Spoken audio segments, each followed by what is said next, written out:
really think you have a chance against us, Mr. Cowboy? Hey, motherfucker, what you like to do? Oh, I don't know. Play chess, screw. Well, let's play chess. They give off to Jonathan Taylor. Jump cutting his way close to the goal line. He's in there. Touchdown. I-N-D-Y. Jonathan Taylor. Wheeler finds Quan from the logo. Here's Halliburton into the front court. Mishandled it, but gets a shot. Hits it. Hits it. John, I have never been better to be on the air with you here in Indianapolis, a place where so many of my dreams have come true. The Ride with JMV on 93.5 and 107.5. The Fan. Especially when you take a guy as high as we took him, you want him to come in and be the savior right away. Well, everybody's developmental plan's different.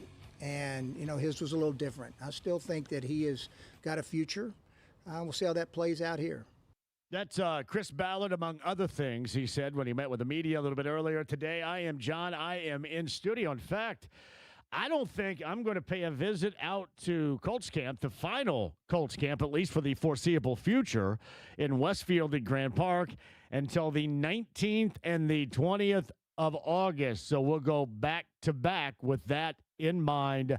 Yeah, I know the screen behind me. We're going to have to get on Eddie Garrison. You don't turn the television off without moving your ass back in here and turning it back on. Eddie Garrison, shout out. Hey, I take no prisoners, by God, let me tell you. Take no prisoners. Caleb's over there. I'm John right here. Thank you all for joining us. DeForest Buckner is back. No PUP. We'll see where that goes. Couple of things on Buckner. And again, we live in a Colts universe right now where basically anything you say will be met with, well, what good has it done? You're not wrong. Seriously, try that exercise on your own. And then not be able to say, well, what good has it done? DeForest Buckner has been a really good player, been somebody they can lean on up front. Certainly until recently with the neck situation. He's been a guy that you can count on. He's a good player. But what good has it done them? Last year, first 8+ weeks of the season, arguably, if not even arguably, the best offense going in the NFL. What good did it do you? Yeah, Alec Pierce, new deal. Go getter, guy you're going to lean on, wide receiver position. Yeah, what good did it do you? Michael Pittman Jr. was here, didn't put up big stats, but we're going to find out really quickly his value just in terms of somebody you're going to be able to lean on. What good's it do you? See, you know what I mean? That's an exercise where, and I'm not just talking about these slep rocks of the world that are Colts fans here, because universally speaking, they're right. And when Chris Ballard met with the local media a little bit earlier today and was asked a question about going into the final year of his deal and said he didn't want an extension, first of all, I find it hard to believe that anybody with as few jobs like those that are around, if you're offered an extension, you have to be at. Listen, we question the judgment of the general manager from a football angle all the time. I would question the judgment of any human being that got offered that gig with an extension, regardless of your resume, and you go, hey, no, I don't think so. Unless you had something bigger and better, and that's not the case. And I know that it's that constant passive aggressive approach that will wear many out. But more than that, what it comes down to, it is just the lack of results. You have talking about that extension a little bit earlier today. You got that locked and loaded. Caleb's got it locked and loaded. So he was asked about moving forward and this being the final and number 10, prove it or move on situation. And this was Chris Ballard's answer. No, I wouldn't do one. Why not? I'm in the last year of my deal. We need to win. See, it almost makes me more skeptical. Wait, you wouldn't do what? Why wouldn't you do one? See, I would rather hear, no, Carly Ursay Gordon said this is the final opportunity to prove that this thing can work. And you got to win. I saw a little bit earlier, and I don't know whether or not this is accurate about, this being a playoff or bust type of situation. And that being said, from Colts ownership, it's funny. I will sit here and tell you that the only way that this is redeemable, the only way that this is sustainable for another season is if they make the postseason. But we all know this. It is also dependent upon how you get there, how you do it, what happens. And once you get to the postseason, do you get completely depanced? Is that what happens? You want to live with that? So, hey, you made a little bit of an improvement. It's almost like we're talking about the schedule being so difficult in the first 4 to 5 weeks of the season. So what? You're going to extend everybody if, they get through that and everybody feels good about it? Now, the ultimate proof is going to be how you view the end of the season. And this is not going to be rocket science. This is going to be easy. It will be easy how you feel. Yes, and if you're asking me, do I feel that a lot of this is about finances? I feel that a lot of this is about finances. You got one more year. I don't even know if it's so much proof because the bar is going to be high. When you think about it, there are only a handful of things in the eyes of the fan base out there right now. Only a handful of things the Colts are going to be able to do that's going to satisfy you guys. Like, there has been so much negativity regarding Chris and the guidance, organizationally speaking, in terms of the results of this team. There's only a couple of things you can do to erase that significant history here. Now, do I think that they'll absolutely think about it if they make the postseason? Do I think that's a qualifier? Yeah. I don't think that is going to be cut and dry, though, because it also matters how you get there and then what you do once you get there. A lot of people cuss me. They say, hey, you blankety blank, blankety blank. All you ever do is talk about the so-called golden era. And then these jackasses bring up, well, you only won one Super Bowl. You should have won more than that. Well, you guys are complete dumbasses. You look back in the history of this franchise, you know how significant that is? But no, even more than that, I would challenge you to look back and to look at all those seasons, even with a lot of disappointment as an end result. After the season, you go, damn, really? This is how this is going to end? Mike Vanderjagt kicks the ball out on Capitol. Nick Harper picks up a fumble, gets dropped by an arm tackle by Ben Roethlisberger.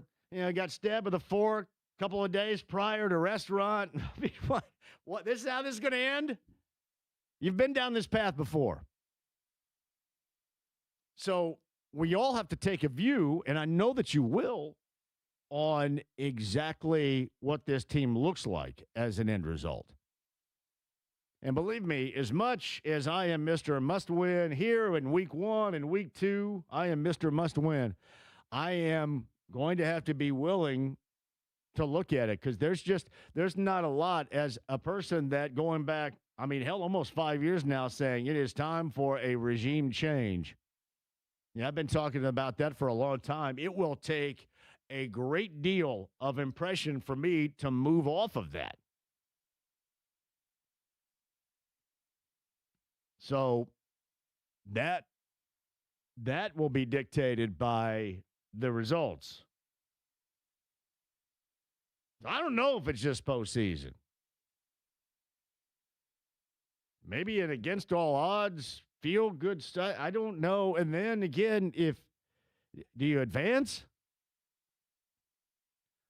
I just hate it that it feels like we're back in the era where your parents or your grandparents went to the games at the old Hoosier Dome / RCA Dome, and your grandma knitted a sweater and your dad went in penny loafers after church and nobody gave two craps about what went on pregame. And then really you didn't care what happened after the game. You were just happy that you had a team. That's great. We have a team. Fantastic. That's what it feels like. And you feel like one of those absolute back markers. You feel like somebody in NASCAR that, hey, this guy's qualifying. Well, why? Because they have zero chance to do anything. That's what it has felt like more times than not with this regime. So I was met with that. And everybody that brings, what do they call it now, the negative energy, if you're bringing the negative energy to me, I do feel you. And rightly so. And that was the type of answer that Chris gave you earlier today, that's how he feels too. All right, I'm just going to go about my gig. I didn't want to do it. Honestly, can you imagine if you feel like you're given an extension and you don't earn it, especially going through social media-wise and from a fan base, what Chris Ballard has gone through now for a number of years? Maybe the dude really doesn't want to be here. I mean, it's going to take a lot.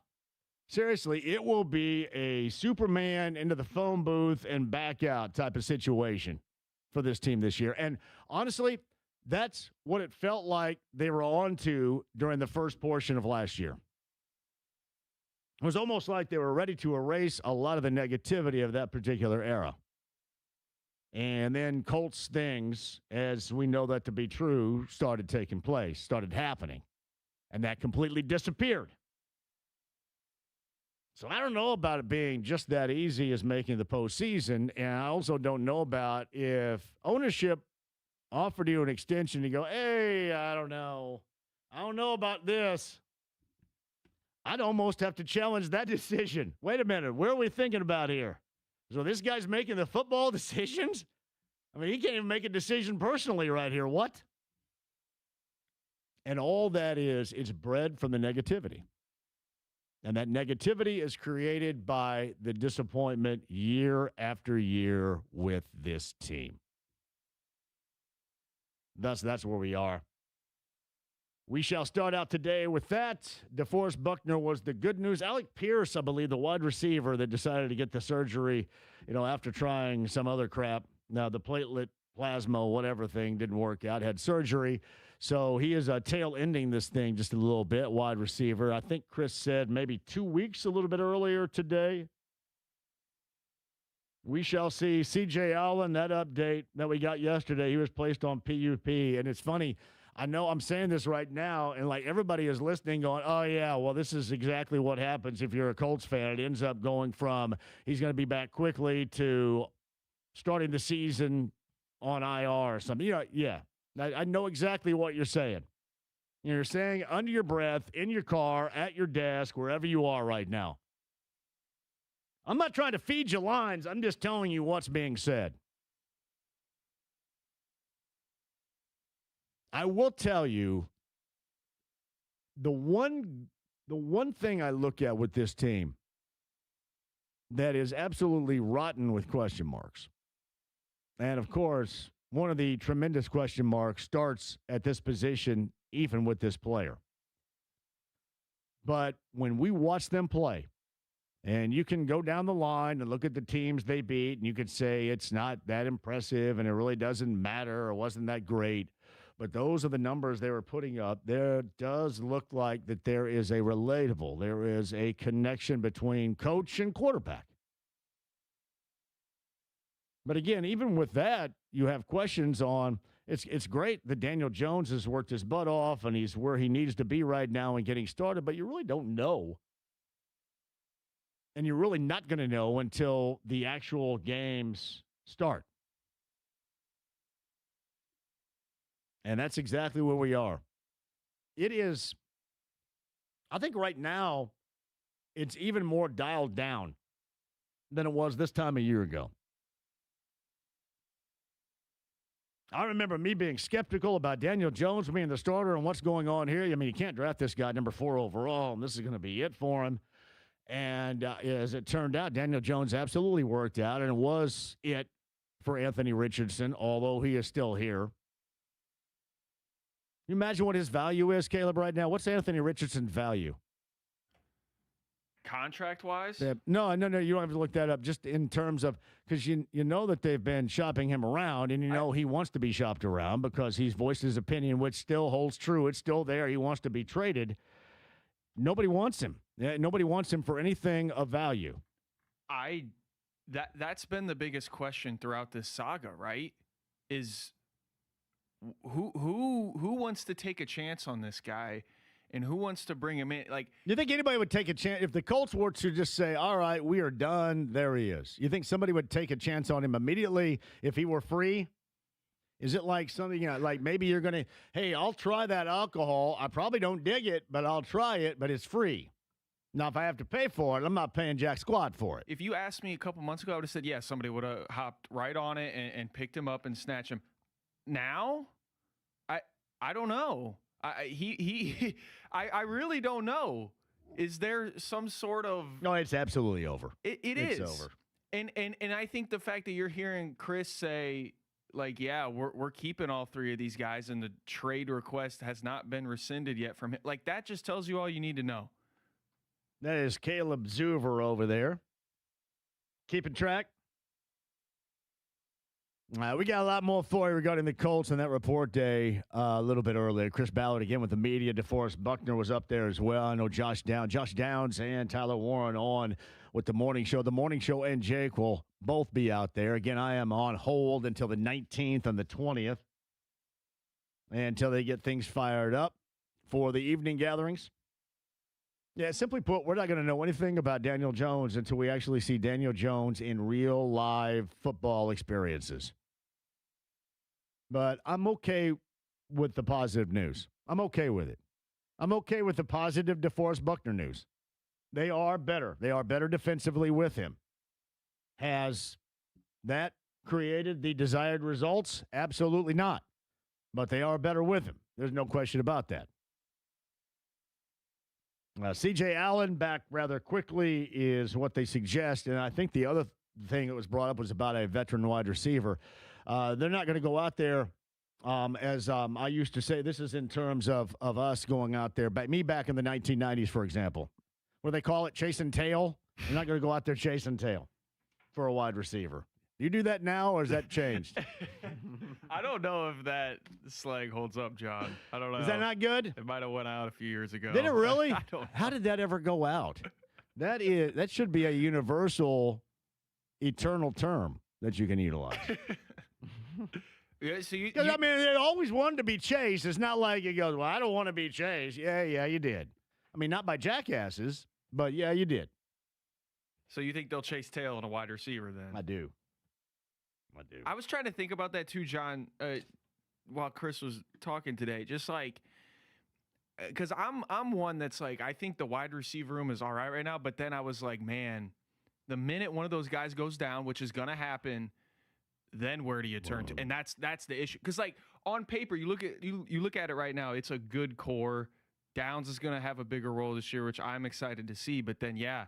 Like that drop off is something serious. Well, and you have to have an uptick in counted on productivity from Alec Pierce in categories that you've never had to count on him for before. And that's kind of similar to that of what you're hoping for with Leatu Latu. Like everybody tells you, well, look at Alec Pierce.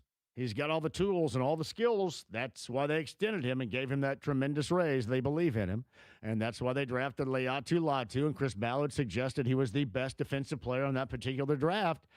But a lot of what is on your mind about these guys is firm because you hope that's the case or you believe that's the case, not because there's been any consistency whatsoever in the proof of that being the case. It is going to be an interesting season, and it is going to get thick, and it is going to get thick incredibly quick with this schedule. Because this organization, it'll be like the first quarter against the Ravens. Oh, my God, if things aren't going right, everybody's going to be throwing a fit. Speaking of throwing a fit, so you know how much I love basketball. Caleb Zuver loves basketball, too. I found myself compelled in watching the TBT. Is this whole thing in the crapper right now? What do they do? Because they have these best of three now at the beginning. I thought they used to I liked it when they went around and they pulled every Sunday or YMCA hooper that used to play someplace and put them on a team, gave them about 2 days of practice, and then sent them out there in games that were televised to play against one another. But now they do it differently. They started the first round was a best of three. I think so. Is that because they didn't have a lot of teams or because they felt if they did that the competition would be better? That's what I can't figure out. But here's what's interesting to me about the TBT, John. It used to be like there were some teams that you'd never had heard of before, but now it's just all alumni college basketball, which I liked more of a mixture, but now it is just the old recycled players. But some of them I didn't even recognize, I'll be honest. The basketball is horrific. Yeah. It is so awful. Last night, there was a Wichita State player that had a wide-open kick-out three and went about 4 feet to the left. It was that McDuffie dude. Yeah. And you could tell it was like he was so bad of a jumper that he claimed that it was tipped. Nobody got even close. They showed the replay, and it was not. It was just your dumbass release that was awful. But if you watched that game last night on FS1, it was mostly former Wichita State players, and that's become a staple in Wichita because they clearly have jack squat to do. They love that there. And they can all blank off, too, because they left the Mo Valley. Bye. I don't care. They haven't been good since they've been in the Mo Valley. So Wichita State and the Kansas alums. That Preston dude was a McDonald's All-American. I thought about he may be working there because he didn't look like he's All-American anything.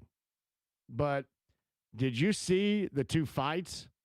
These were significant, like lawsuit relatable fights. Benches it cleared. Was a couple of significant. Is it fracases or just fracas? What's plural fracas?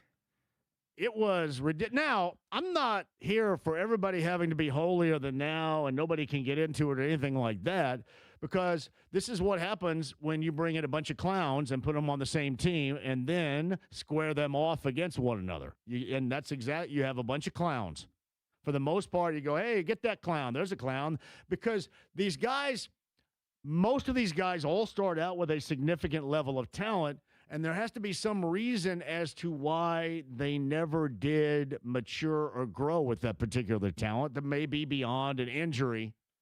So oftentimes these guys are just big horses' asses. And you saw that last night. Somebody's going to get sued. Now, is Chris Paul, the former NBA or the Hall of Famer, is he the guy that owns the TBT? Because my man's going to get sued after what happened last night. Did you see that Marcus Keene shoved, I think that dude from Kansas, names with Hannah, into one of the TBT workers, this woman that went down hard last night. All I want's a little bit of basketball in late July. That's all I'm looking for here. But I can't watch that because there's no redeeming quality. The basketball is terrible. Those guys last night first of all, the guy that was doing play-by-play in that initial game right before the second one I'm talking was awful. Did you hear him? If you're chewing on your fingernails down to the queue, it was awful. I don't know who it was, but he's terrible. And then they had some notable guys doing the second one. And they didn't have enough content to talk. It was awful. Awful bad. And I know that maybe I'm expecting too much, but I always thought that the TBT, when they had the Ohio State alumni team and some of these other kind of, when they put some of these other big-time overseas teams together, that the brand of basketball was much better. Last night was a joke. Absolute joke. You can find last night at the Hyper tonight. It was awful. Absolutely awful. And then somebody's going to get sued from that. And that happened twice. They had both teams in the second quarter, Caleb, if you were watching last night, were down to 6 players because there was a fight, and one of the guys that got into it was Mario Chalmers, who hit the free throws to beat Memphis for a national title for Kansas, played for Miami, if you remember, against the Pacers in the postseason. He got into it with some former Wichita guy, some guy named Rashard Kelly, and the benches cleared, and they packed up everybody's stuff but 6 dudes on both teams. And I have no idea how they figured that out. Really, the only guy that getting involved was the little bald guy from Wichita State. Who's been bald since he's about 12. There's no Secaucus, New Jersey, and that they don't have to review. They can't review. No, you can't the review flagrant it. fouls and who's got the technicals. They just said, you know what, you out of here. Is it okay? And I think they have professional officials, even though it's lame. They put ref on the back. That's kind of lame, but they have professional officials, and I thought those guys did their best, but there was just no way to get through that. It was an absolute disaster. It was embarrassing. And the basketball was terrible. So there's no review process. Speaking of the review process, so the WNBA is going to get a review system coming up next year. Can you imagine how big of a cluster that's going to be? First of all, let's make sure that the product on the floor, either that or with these clowns you have whistling the games, you're going to have to review every whistle, every one. Can you imagine? These idiots are probably batting, percentage-wise, around 25%. They don't get anything right. But I love it. They all have the mannerisms of the NBA officials. You ever notice that? They all have the mannerisms down. But they couldn't call a game to save their life. I cannot wait next year for that. That is going to be the biggest fiasco of all time. Well, besides last night in Wichita in the TBT. That's what I'm watching. All right, quick break. We shall return. Rakestraw is going to join us coming up on the other side. Is Matt Taylor in today, too? Matt Taylor is in. I want to say, is it number 15 for Matt? I believe with the Colts, as far as the training camp is concerned, number 15, I think just being out there with Matt. If you remember, the Gorman back in the day, Matt was my producer. I go on vacation, and the Gorman offered Matt a gig and took him away while I was on vacation years ago. Matt Taylor was my producer. And I whipped the absolute dog, you-know-what, out of Gorman for that. We just whipped him. Oh, come on, man. I left on vacation and came back, and Matt Taylor's gone. And quote, and I love the Gorman, you know that to be true. To quote the Gorman, he was just a dude that I knew that would do everything. And you're right. Much like Caleb Zuver over there. Matt Taylor's going to join us in the 4 o'clock hour, too. So Pete Nakos is a guy that I've never had on this show. You recommended him. Caleb, why did you recommend Pete? Because we want to talk Big Ten and Big Ten football. Why? He had a interesting article, a Q&A with Barry Odom recently, and it talked about comparing their program to Indiana, which I thought was interesting. But he reports on all the Big Ten. He's got some stuff on Michael Lombardi he just wrote and the whole fiasco in North Carolina. So he's just kind of a college football guy and I love it. Does a lot with NIL, transfer portal, those types of things. Oh, that's good because we don't know anything about that. Pete Nakos. Is it on 3? On 3. On 3. Pete's going to join us in the 5 o'clock hour. Gutshot says the TBT is Gus Macker on steroids. It's Gus Macker on crack is what it is. If not completely on crack, maybe it's Gus Macker on what was the high caffeinated cola back in the day? Jolt. These guys all look like they sit in the locker room together, tell jokes, and drink a case of Jolt, and then go out there and act like complete buffoons. It was awful. But I guess a little bit entertaining. All right, quick break. We'll come back. Rakestraw at the bottom of the hour. State Fair tickets we shall give away. If you missed Gene Simmons yesterday, that was an awesome conversation. Stephen Holder, too. And more on report day of the Colts and the latest with Chris Ballard with the media a little bit earlier. Do not go anywhere. Are we weather updating coming up here, too? What we got? We do have a weather update, my friend. Let me toss it to it right now. This is 93.5 and 107.5 The Fan. Now consider yourself weather updated courtesy of Fox 59. We are dry and mostly clear across central Indiana tonight. Temperatures cooling down to an overnight low near 63 degrees. Mostly sunny skies in place for our Wednesday. Temperatures rise into the low 80s. I'm Fox 59 meteorologist Kendall Wilson for The Fan.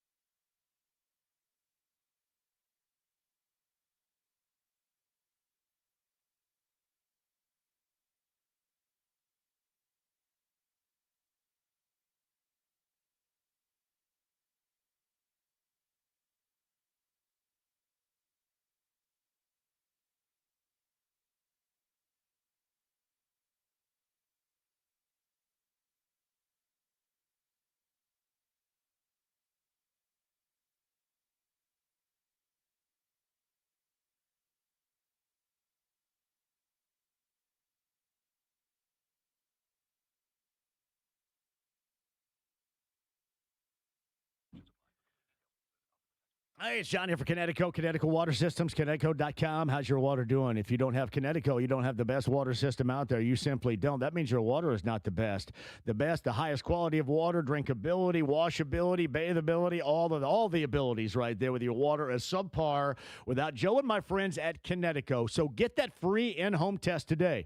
They're going to find out exactly what Connecticut can do for you to give you elite water, the water that you deserve. And it is a specific to your needs situation, not something that just cobbled together for the heck of it, one size fits all. This is specific to your home water needs. That's Connecticut Water Systems. Ask for my friend Joe, but get that free in-home test today and get started down the path or the current, if you will, of elite level water. Sign up right now, Connecticut.com.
The Ride with JMV. Now you listen here. He's not the Messiah. He's a very naughty boy.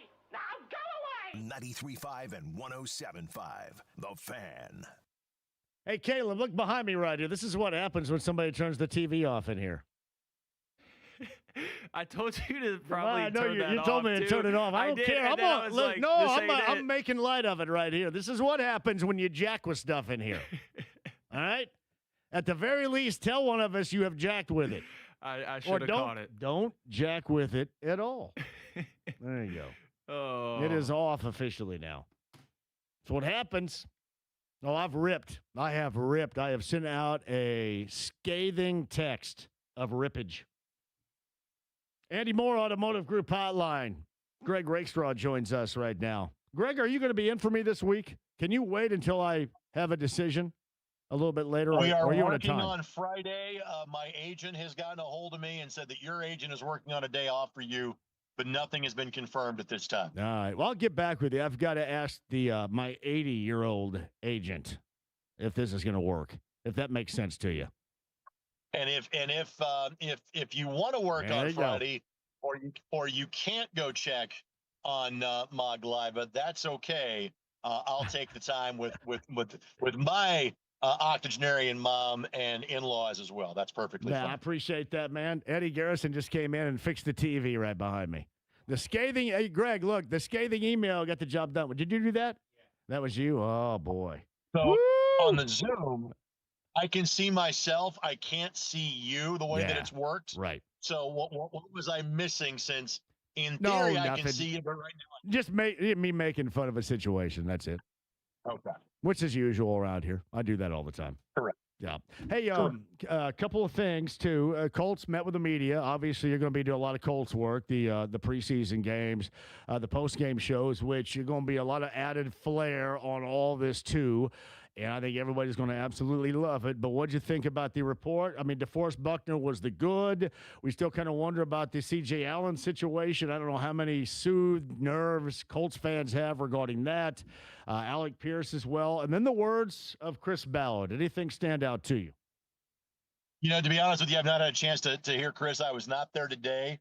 I kind of start tomorrow. Normally move-in day is a day that I can kind of skip and then kind of show up for first day of practice and watch it from there. Obviously, I know the transactions that took place in terms of PUP yesterday and know about the DeForest Buckner news. Obviously, the Buck news is good. We're not going to learn anything about Buckner in the course of the preseason. We'll know more about that when we see him on September the 13th. As far as CJ and Alec are concerned, we kind of knew that Alec Pierce is probably up against it time-wise in terms of being ready for the start of the preseason. To be honest with you, as long as he's ready for September the 13th, that he is going to be fine. CJ Allen is one you get nervous just because he needs every rep possible. When you're asking a rookie to be the leader of your defense and be the green dot guy, be the communications guy, whatever time he misses is a problem and sets him behind the 8 ball. So the Buckner news is great. The Pierce news is expected. The Allen news, even if it's not long-term, that's still a setback for him. So Greg Rakestraw on the Andy Moore Automotive Group hotline. He is with us. So there's a lot of conversation out there on, and Chris Ballard was asked this question and said he didn't want an extension because he has to win this year. I don't think there was one offered to him because I would question the decision not wanting to sign an extension if it were offered to you, regardless of, where you are 10 years in and the lack of results. But what do you think, mark-wise, this team has to hit to justify Chris Ballard's return or this organizational return in general, Greg? Right. I mean, again, this needs to be a playoff team. That's a sign of progress. And I understand that they are younger on defense. I understand you don't have a Michael Pittman Jr. or a Braden Smith on offense. But when, again, you've not been a playoff team since 2020, it's kind of a pass-fail class. Are you going to make the playoffs or not? I don't think it has to be a division championship. It'd be certainly nice to have the first one of those since 2014. But I think everything for this Colts organization is, are you a playoff team this year? I think it's that cut and dry and simple right now. Well, and I'll make it even more cut and dry. Does it not depend on, again, how you get there? We were talking about yesterday the optics of the Brickyard 400. The optics on TV look terrible. Yet for a NASCAR race, $70K is normally pretty good, right? What about the optics or the way things look, the way the Colts get to the postseason and what they do if they do make it once they get there? We can judge that as we get to it, but I still think it is simple. When you have not made the playoffs in 6 years, it is simple. Did you get there or not? Now, again, if we're talking about being there at 8 and 9, 9 and 8, whatever the case may be, backing your way in, I don't know. But if you accomplish something in a positive light that you haven't done in 6 years, to me, that tends to check enough of a box for me, but I'm not the one making the ultimate call. But again, I think it's pretty, did you make it or not? I think that's where the conversation starts. That is Greg Rakestraw. He's on the Andy Moore Automotive Group hotline. Big Ten Media Day is going on in Chicago right now, and I know that they're touting, 3 consecutive national titles and loving every second of that and probably putting that right to the SEC. But there has been some significant landscape changing in head coaches in the Big Ten. How do you think that ultimately has an effect on the league this season? It's a good question. And obviously major turnover and major question marks at Michigan, and how that plays out, we'll see. Penn State cratered last year, so they made their change in terms of during the course of the season and going out and getting somebody, after that. I think obviously Indiana, and rightfully so, their concern right now is Ohio State, and that is the top of the league, and Oregon right behind that. So do I see anybody that make a coaching change kind of affecting those big 3 this year, John? Probably not. I think for Indiana, it's more of, all right, now that the James Madison guys are not completely, but largely gone, You hit a home run, you hit a bases empty grand slam on Mendoza, frankly. Can you do it again with Hoover? Last year we almost thought there was going to be regression because in our minds we couldn't wrap around the fact Indiana can't be that good again for a second year, right? And they were actually better. So maybe now I'm like, okay, this is seemingly pretty legit. This is what we expect from Indiana as long as Kurt Cignetti is there. So if that's the case and you really think that you're a top strata team, then you're concerning yourself with the other teams that seemingly are of a similar ilk. And that would be Ohio State and Oregon. So are coaching changes going to happen every year? Yes. Are they going to affect the league? Yes. I'm not sure they get to a point of affecting the Indiana Hoosiers at this point. Yeah. I'm really interested to see, obviously the change at Michigan and Penn State, the effect they have. I think IU has a stretch of, I know Nebraska and Michigan right in there too. That's going to be a tough one for them. But we know what the Hoosiers are all about. But what about Barry Odom and the Boilermakers? What would be the expectations for you? And then, what do they need to do up there to solidify the choice they made at head coach and try to do something about their chief rival having all this success and then everything else positively that's going on around them, just not necessarily football-wise happening in West Lafayette? You used to get the gift of time. Yeah. You don't have that now anymore, period, let alone when Cignetti does what he has done in Bloomington. I think going from 2 wins to 6 is a heck of an ask for Purdue. If maybe they just get to 4 or 5, I think you also, that is progress made. Getting to 6 wins and getting to a potential bowl game would be phenomenal for Purdue. I do think that Barry Odom's a pretty solid coach. I do think you saw some progress, not as much as people would have wanted to last year with that football team. So 6 might be a stretch. 4 or 5 wins, you say, okay, progress made, then be a bowl team in 2027.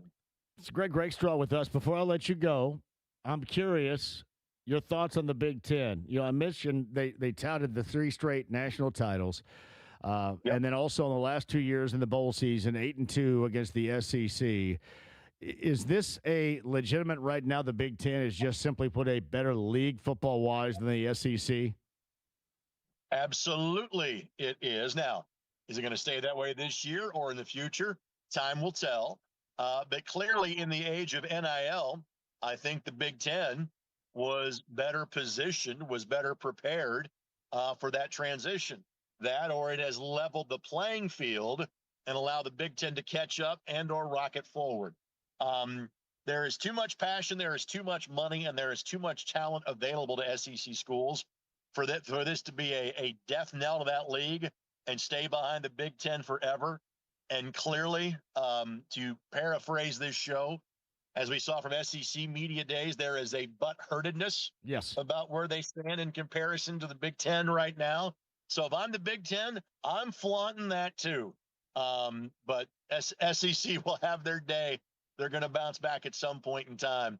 And clearly because of how conference schedules and head-to-head matchups play, we probably won't have a better idea as to exactly how those two leagues stack up against each other until we get to the middle or end of December. By the way, well done with the Brickyard work this weekend.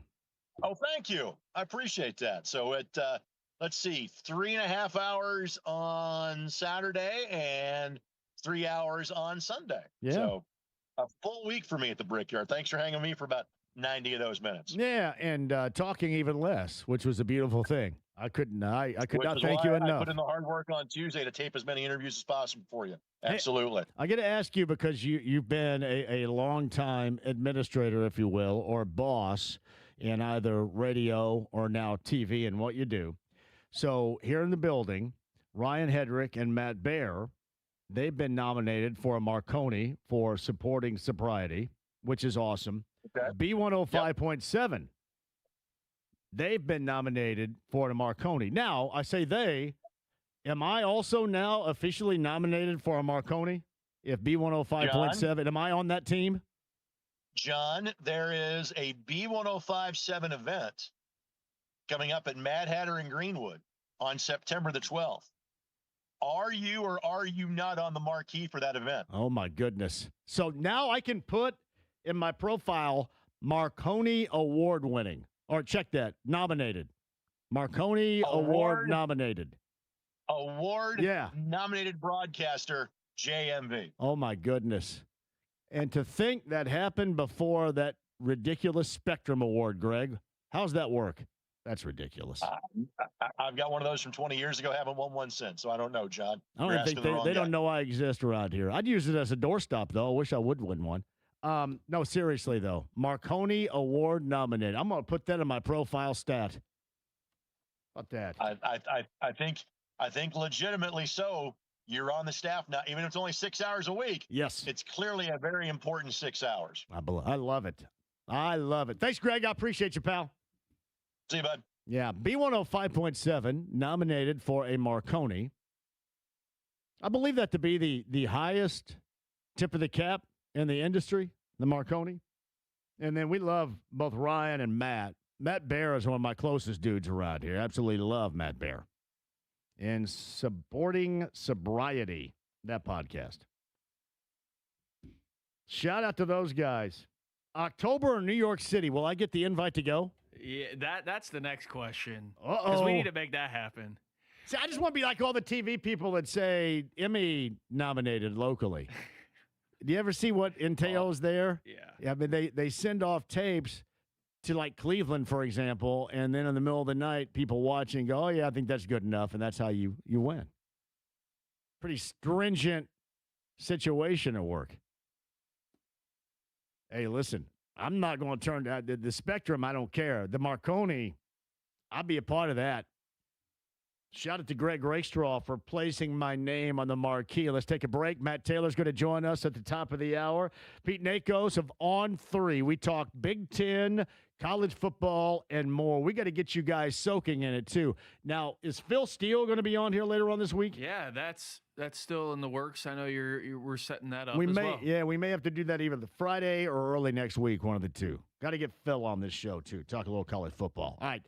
Don't go anywhere. We're back after this. A lot more for you, too. Report day up at Westfield for the Colts and the Fever on the road to start, I guess, the second half after the All-Star break in Seattle later on tonight. Got you covered. That and more next.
The Ride with JMV. Can you fly this plane and land it? Surely you can't be serious. I am serious. And don't call me Shirley. 93.5 and 107.5. The Fan.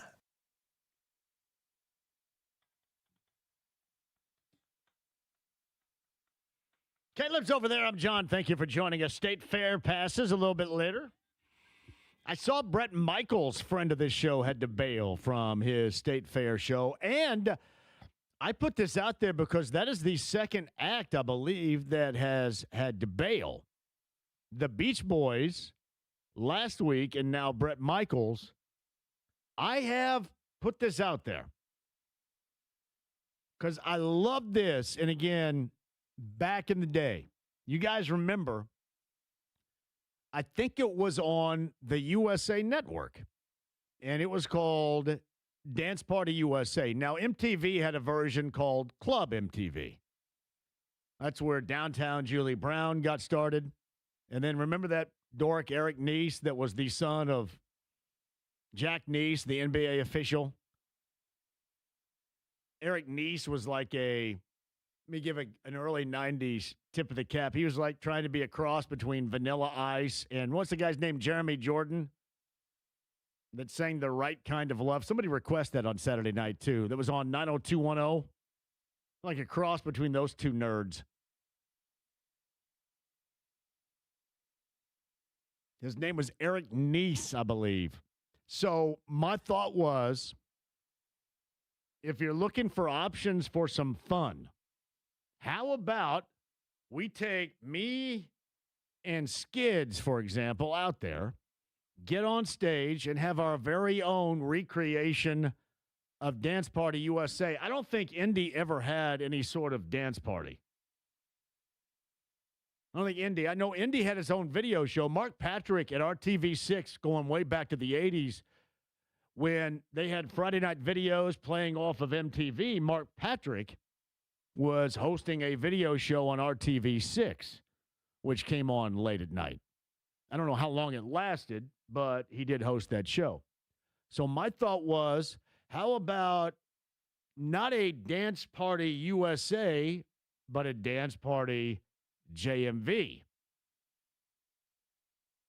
I know it'd be a bunch of old people out there. Yeah. Or maybe nobody. But I decided maybe offer up a little bit of originality for everybody to have a little bit of fun at the state fair. Maybe offer up some booze, which I'm notoriously tremendous at doing. Caleb has been to a Paradise Day Watson function before. I have. And I was going to say, too, like your whole MO with the Saturday nights is, look, we're going to make it sound like old radio, but it's new in a way. I like this idea. That's why I'm Marconi nominated.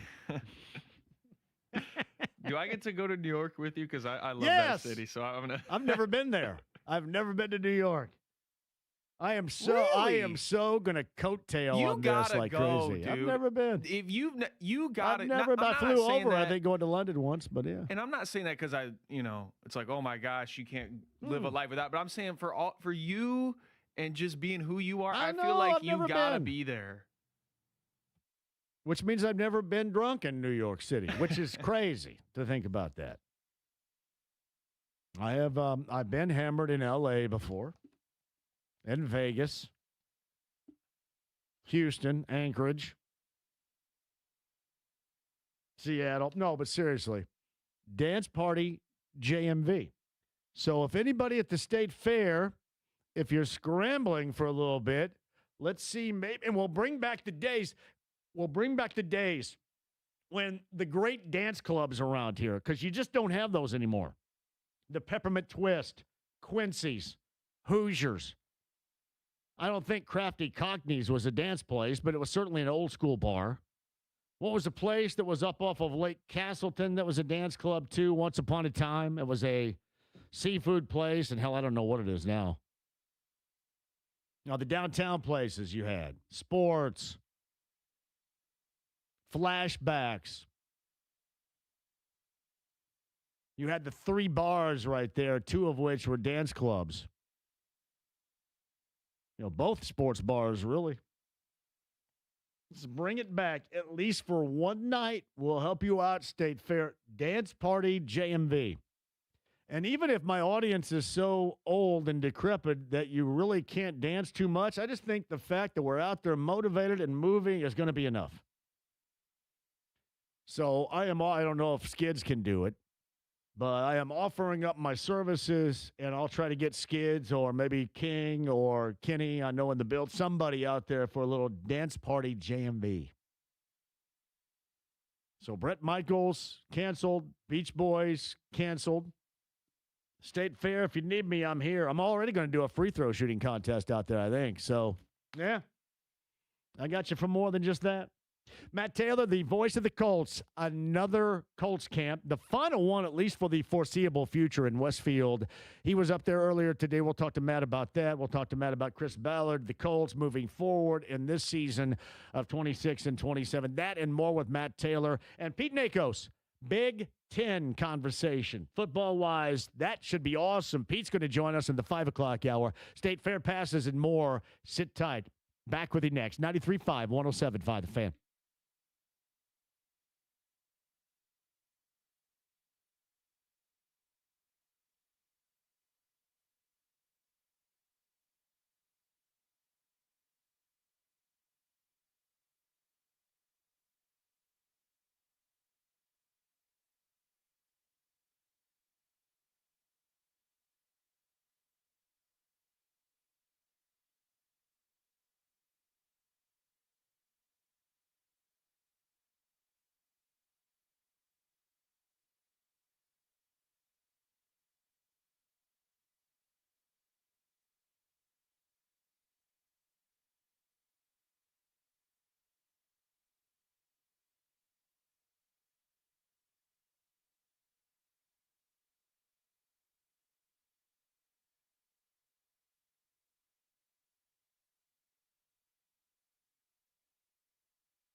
The Ride with JMV. We're not going to fall for a banana in the tailpipe. You're not going to fall for the banana in the tailpipe? It should be more natural, brother. It should flow out like this. Look, man, I ain't falling for no banana in my tailpipe. 93.5 and 107.5. The Fan.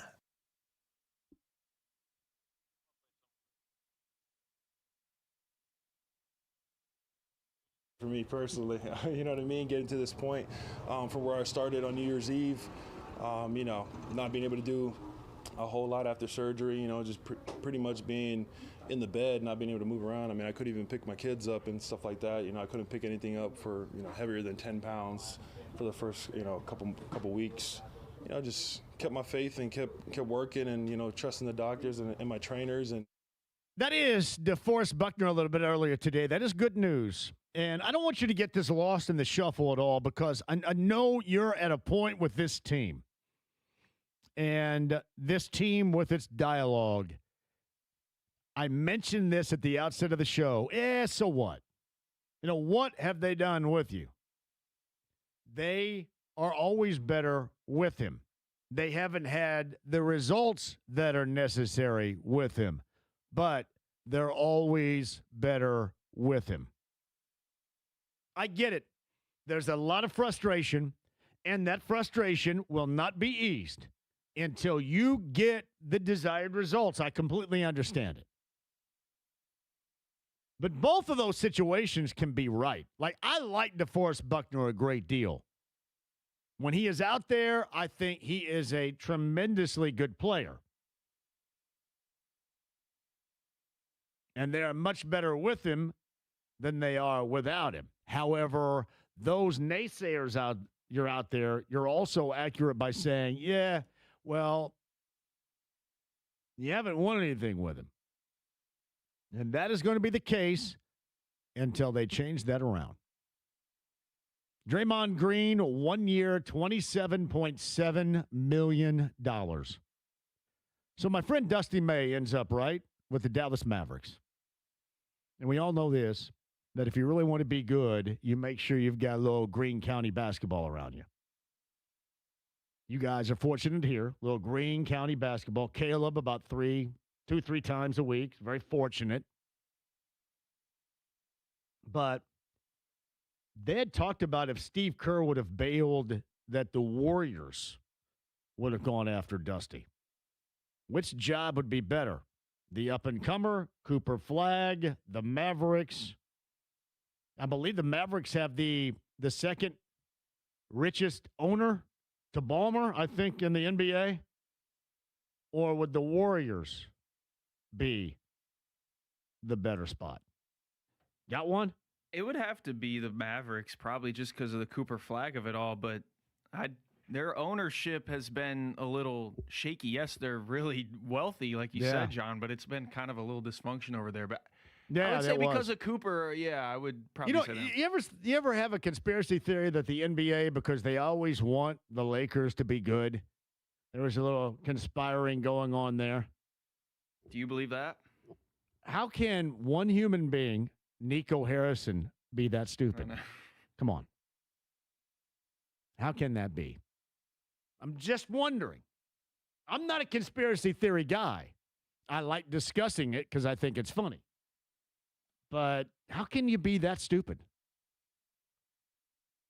I will also say that watching Luka play, while he is tremendous, the whining act, much like a lot of you suggest with Caitlin Clark on the court, that will wear you out.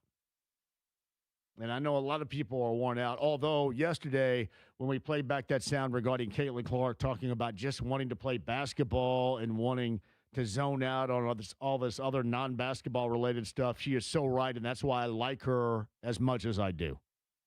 Because that's exactly how I feel. It's exactly what I try to do every day. We try to completely zone all this other bull crap out and then talk about the basketball portion of it and the effects, the ups and the downs, the pluses and the minuses. On the Andy Moore Automotive Group hotline, I remember once upon a time in the summer, so much like Caleb Zuver, my producer was Matt Taylor, and I go off on a vacation, and the Gorman, a mutual friend of ours, he was hosting for me that entire week, and then I come back, and my producer, poof, just like magic, he is gone. And since that point in time, he has been with the Colts organization. I believe Matt Taylor, who is now the incredible voice of the Colts, is this year 15 for you? Season 15, yes. That's incredible. Hard to believe that the week that you are mentioning was July 4th of 2012. Yeah. Is there a reason why I shouldn't hate the Gorman? I like the Gorman. You know this a great deal. I should hate him for that. I come back and he said, well, I knew that Matt was going to do what I needed him to do. Well, yeah, exactly. Thanks a lot. And you were gone. Poof, and you were up and gone. That was it. Yeah. I guess it's just a classic case of always try to be on, always put your best foot forward, treat everything like it's the Super Bowl, because it might be your Super Bowl. You know what I mean? And, I don't know if I've got some great prophetic story to tell to youngsters, but I do mention that, like, you never know who's watching, you never know who's listening. So always put your best foot forward, and got me a gig across town, if you will. And I do miss you, though. I mean, I miss our pre-show powwows, our post-show powwows. And, well, we still talk to one another all the time, too. I wish. Oh, yeah. I'm glad. It's like twofold here. I'm glad that people aren't privy to our private conversations, but sometimes I wish they were. Yeah.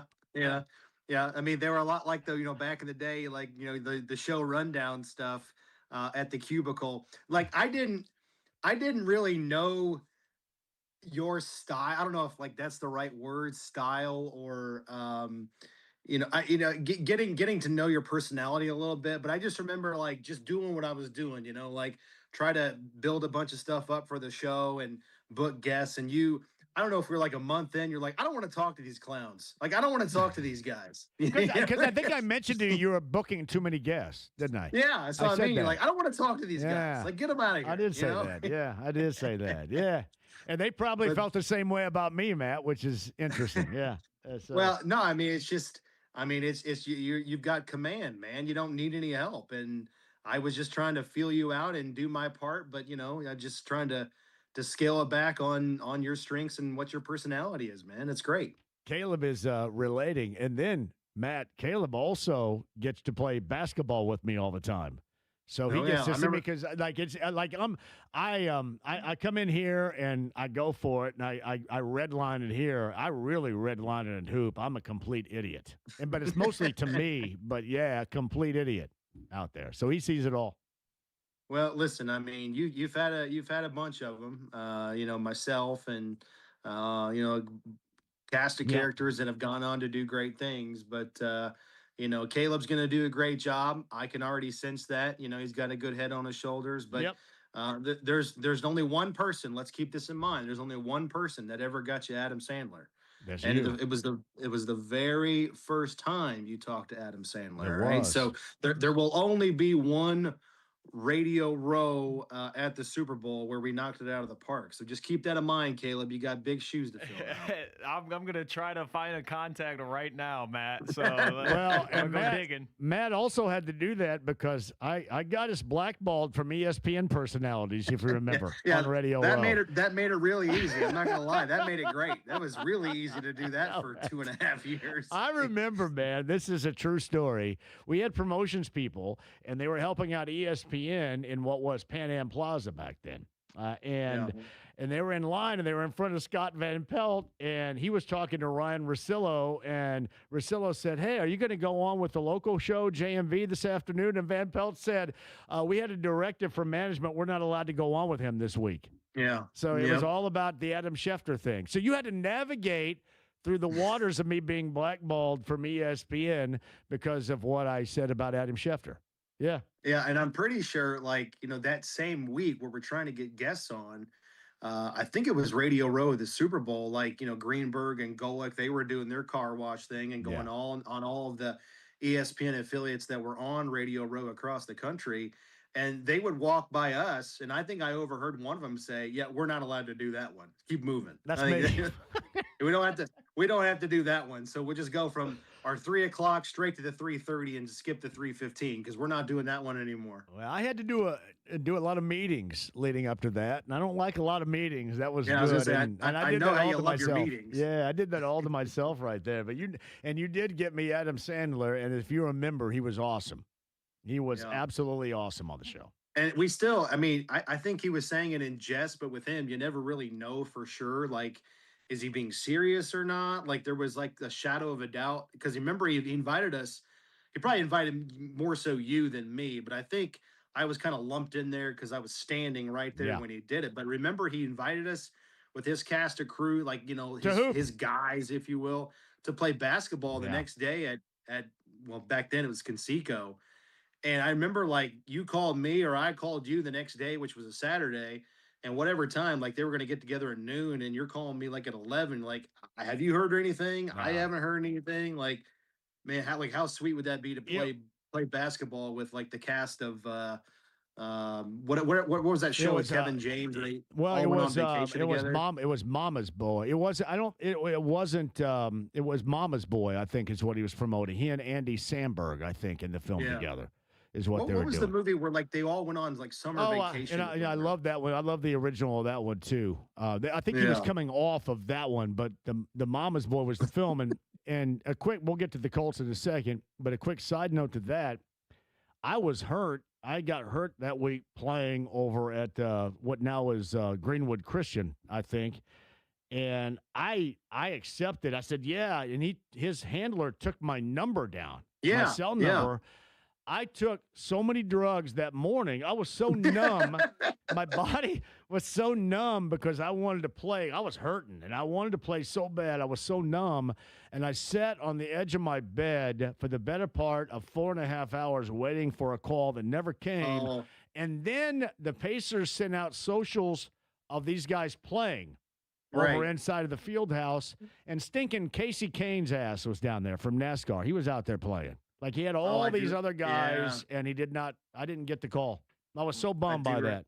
Yeah. I do remember that. Yes. Yeah. They sent out pictures and videos, and like you just felt like you were like the loser kid in high school sitting at the table in the cafeteria all by yourself. I think the movie I'm thinking of was Grown Ups. Grown Ups is an awesome film. Yeah. Yeah. All of his boys were in that movie. But yeah, I think it's hard to believe that was 2012, man. A lot's happened since then. I wish one of these days, because that Super Bowl, those couple of weeks went over so fantastically. You and I got to hang out so much.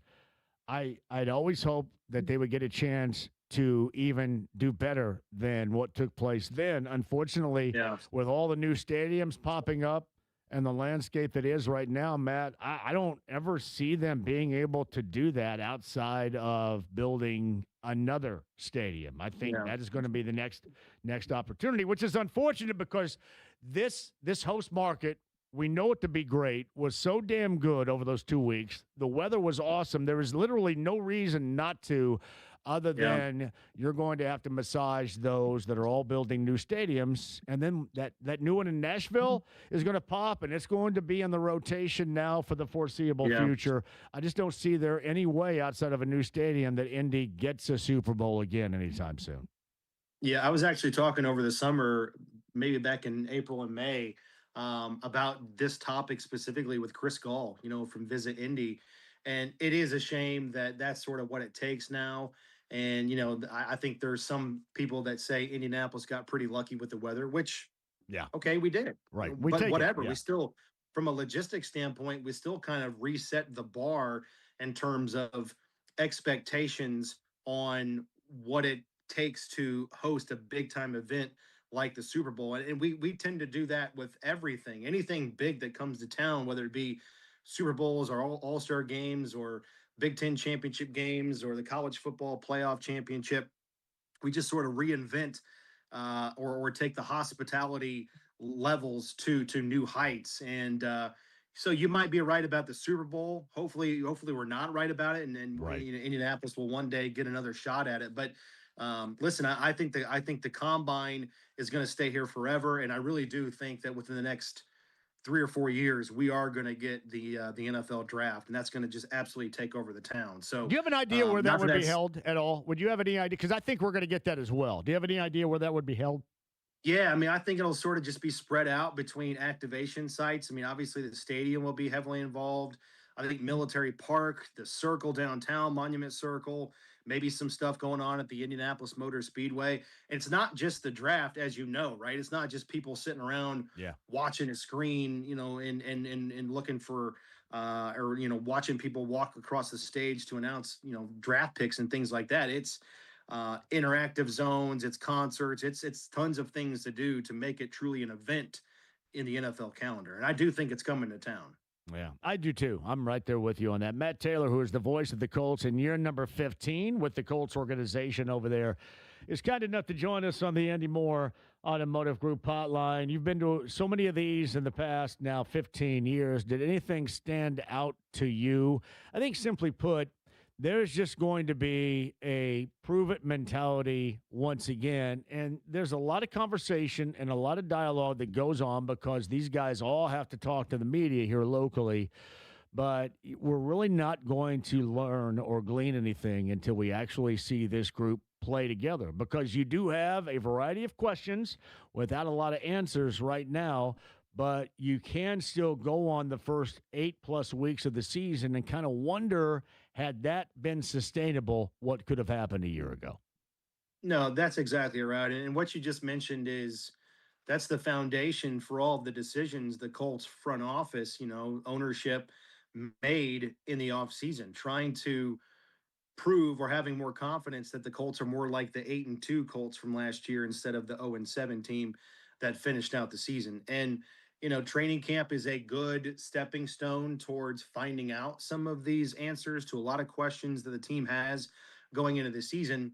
But you're exactly right. We are just definitively not going to know what the answers are to some of these big questions before, or I should say, until you start playing regular season games. The questions on Daniel Jones's full health and mobility and his ability to put all of the threats or the same amount of threats into opposing defenses this year that he did all of last year when he was healthy, those first 10 weeks of the season or so.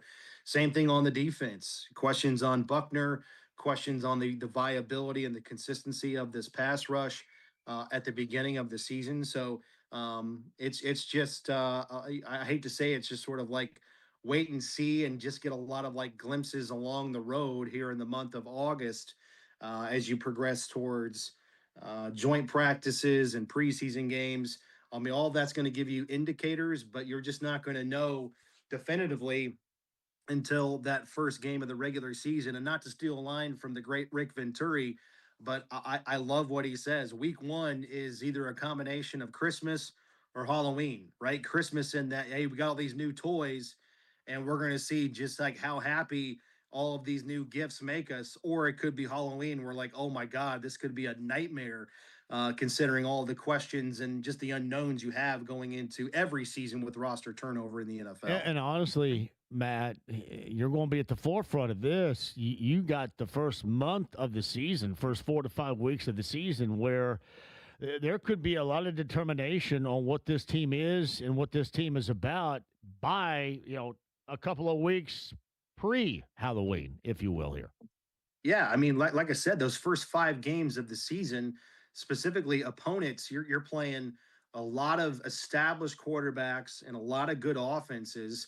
And these quarterbacks are a mixture of experienced, savvy, can get the ball out fast, can read defenses really well.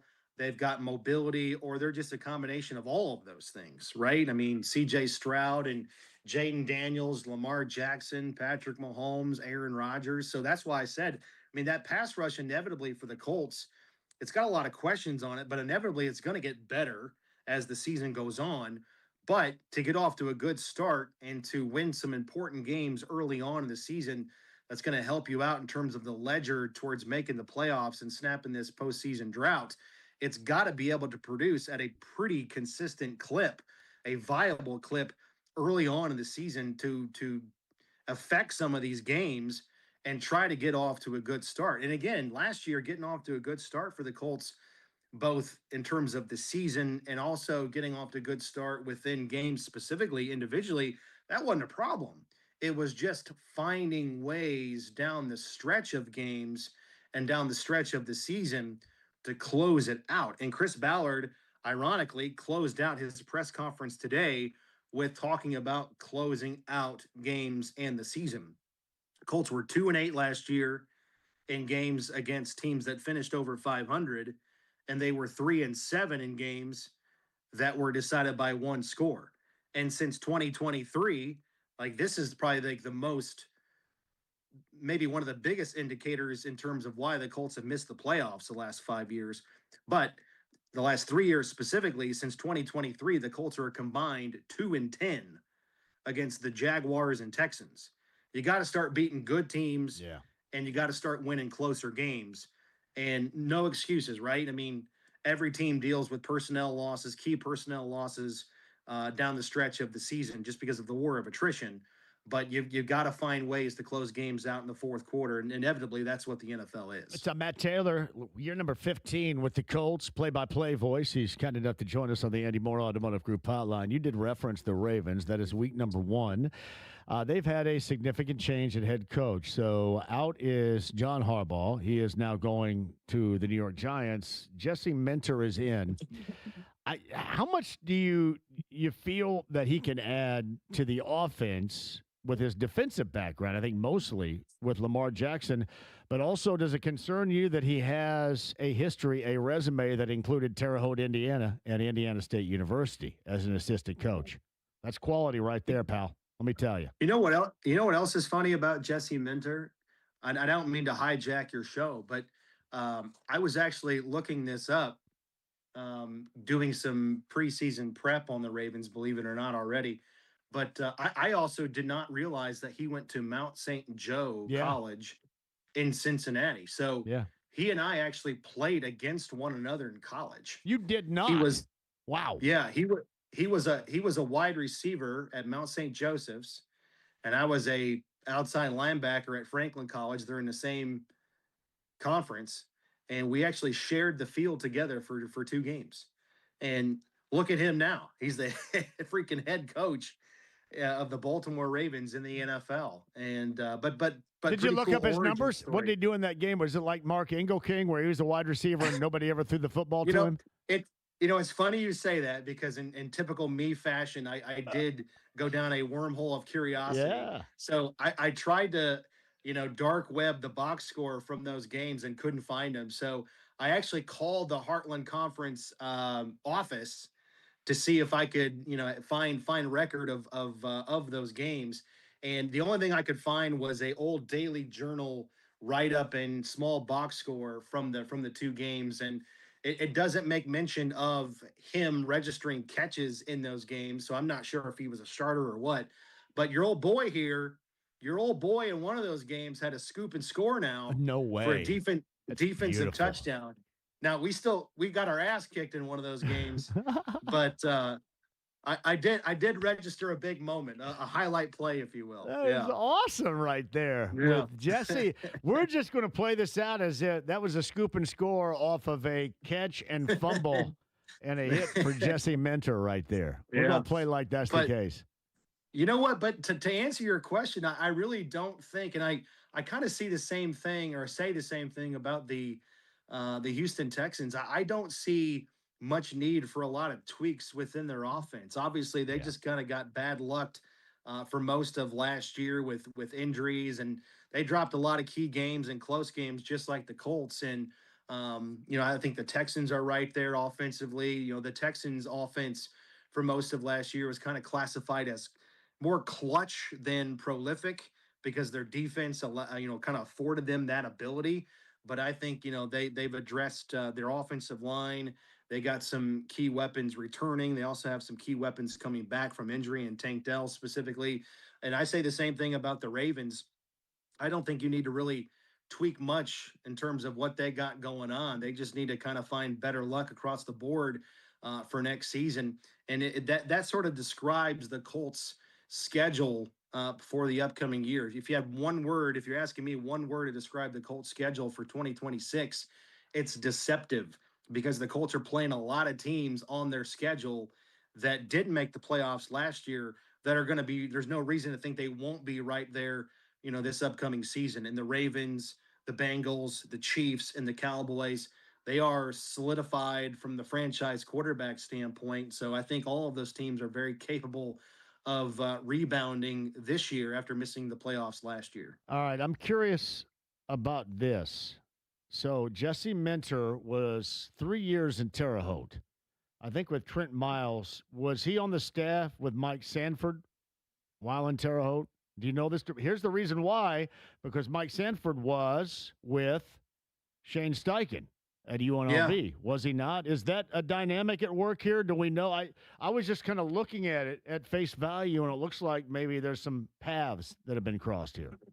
Probably. Yeah. That's a really good observation on your part. I don't know. I have to go back and cross-reference the timelines and the resumes there. But you've got it pulled up, I think. What was Jesse Minter's first coaching gig right out of school at Notre Dame? Yeah, it was.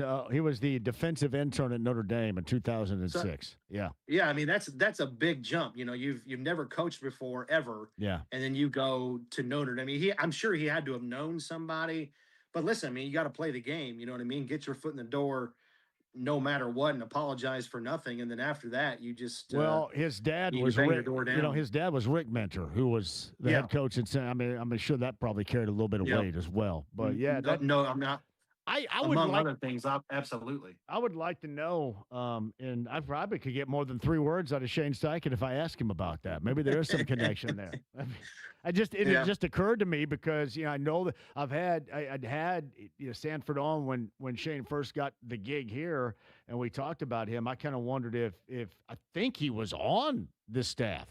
With Sanford while in Terre Haute, but interesting to say the least, right there. Yeah, that's one thing I'm sure you know. I mean, the football, the coaching football profession, man, it's just one big web. It's who do you know and right place, right time, and then take full advantage of it like he's done here now, parlaying all of that success now into his first head coaching opportunity in the NFL. You're number 15 with the Colts, and another year play-by-play voice of the Colts. He's our friend Matt Taylor. How much intel, how much content are you going to produce, you and Casey Valier, from camp as we enter this now for real coming up tomorrow? Yeah, all day, every day, man. Anytime there's camp up there, we're going to be doing shows, and we're going to be doing player interviews and putting that out on video and podcast form. And, all of our radio shows originate from up there. So, yeah, it's summer's over, brother. Summer is over. It's full speed ahead, 7 days a week now for the next 7 months. And you're just buckling up along for the ride. It's no matter what, good, bad, or indifferent. It's always interesting. There's always a lot of storylines. And, doubling back to your Terre Haute thing, I was down in your neck of the woods last week. Downtown Terre Haute. It's really, really nice, man. I know it. Really, really nice, pleasant area. I really enjoyed being down there. My daughter is over there. I think both Lainey and Blake are over there today at M. Moggers. Have you ever been to Moggers over there in Terre Haute? No, well, I don't even know what that is. It is kind of an Irish bar that, if you remember the Irish Line in Bloomington, very reminiscent of the Irish Line in Bloomington. O'Reilly's, a little bit of O'Reilly's flavor if you want to mix all those together. But it's old school, and it's pretty cool. Cool place. It's called M. Moggers. I believe that they are over there in the TH right now, too. Yeah. How's Terre Haute Radio going? They need to put the JMV Takeover, the Marconi Award nominated, along with B105.7, JMV Takeover on a Saturday night over there somewhere on the TH. Well, I was testing it on the way home. So, driving over on 70 from Terre Haute back to Indy, I was testing it. So we're talking about 98.5 The River. Yes. In Terre Haute. Mm-hmm. Great station. I think that they play classic rock and some alternative stuff. But I mean, I got that thing well past the Greencastle exit, man. It's beautiful. Like it's almost a Monrovia in terms of reach. So I like that. I like that a great deal. Great affiliate in Western Indiana for real right there.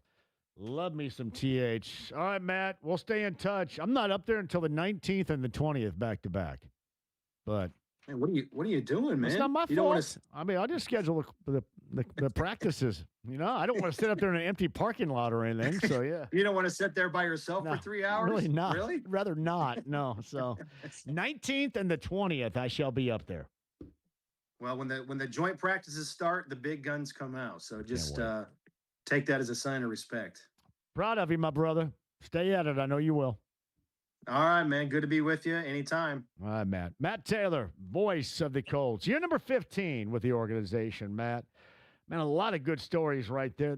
The Minter-Steichen dynamic I may have to have Caleb do a little research on that right there, especially with Indiana State in mind. I'm curious about that. Yeah, that was super interesting to hear about. Was it? Because I just thought I half-assed that. No. Did I not? Come on, I never lie. Super interesting. All right, quick break. We'll come back. I have state fair passes for you as well. People are suggesting once upon a time, Indy had not one, not two, but three in the past live dance parties. I'll explain that. And Pete Nakos, Big Ten this season. You've got a change in Ann Arbor, a change in Happy Valley, and you've got the defending national champion Indiana Hoosiers. We'll talk to Pete about that and then some coming up at the top of the hour. Stay right there. 93.5 and 107.5 The Fan. This is your weather update, courtesy of Fox 59.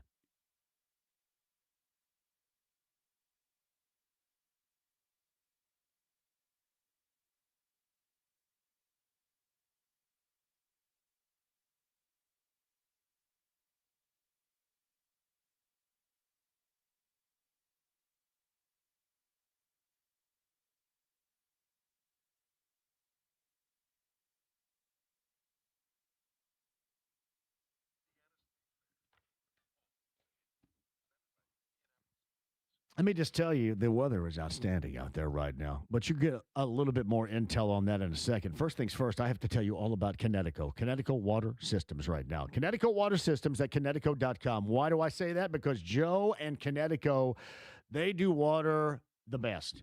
If you don't have Connecticut Water Systems in your home right now, simply put, you do not have elite water. It is so important. Think about that after bathing, after showering, right? You want that incredible comfort that you're going to get only with Connecticut.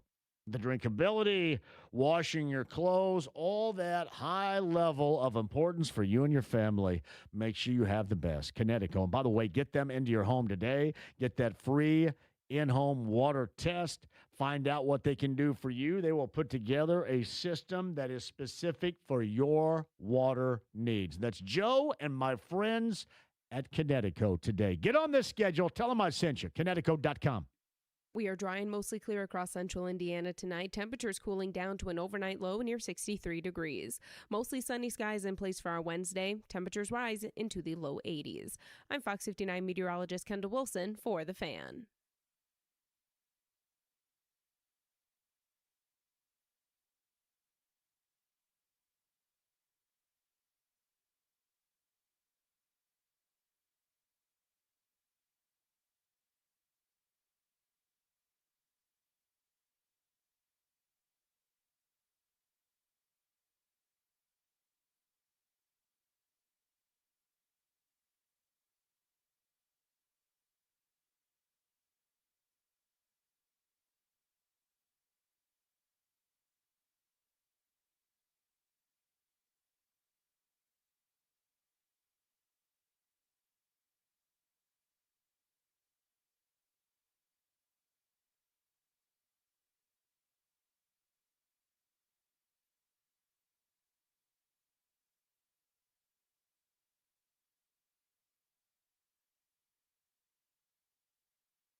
The Ride with JMV. Oh, you got jokes to go along with that ugly jump shot of yours, huh? 93.5 and 107.5. The Fan.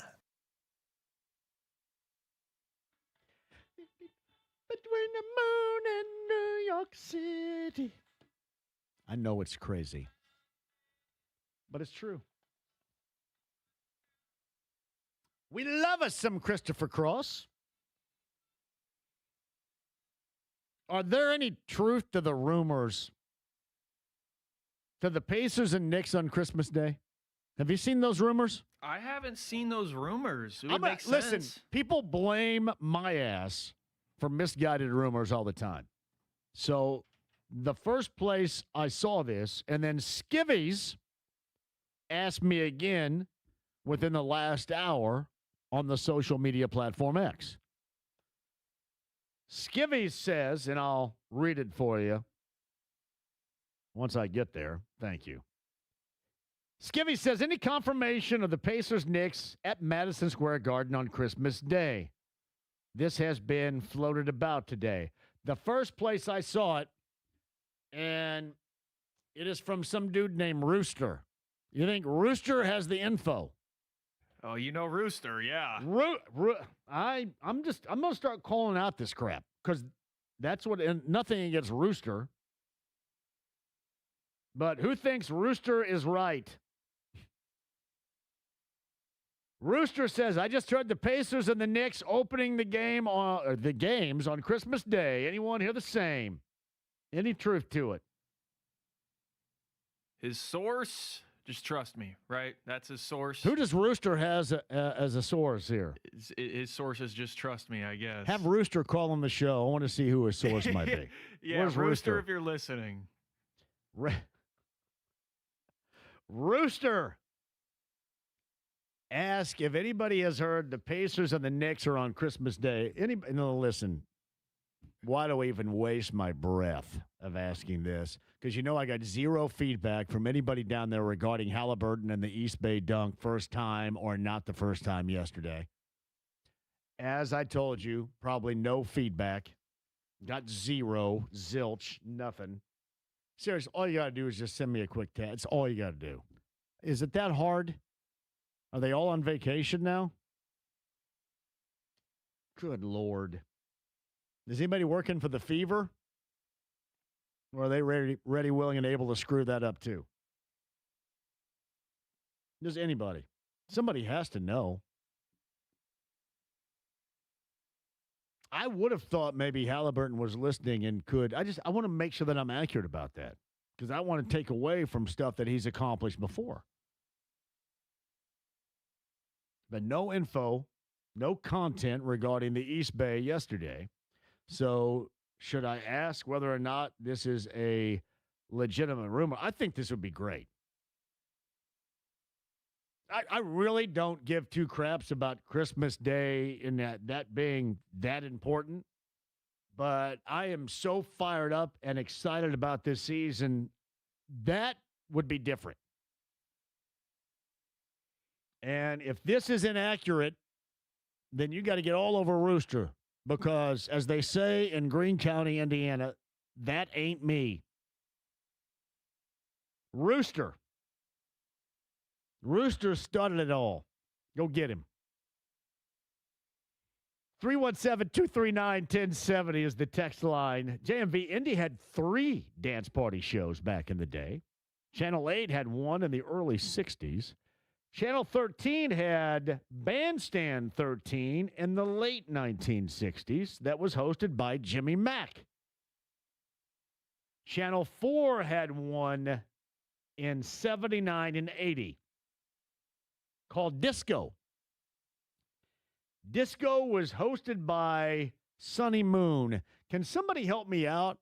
I thought that my knowledge of the past around here was solid as hell, but I do not recollect anybody by the name of Sonny Moon.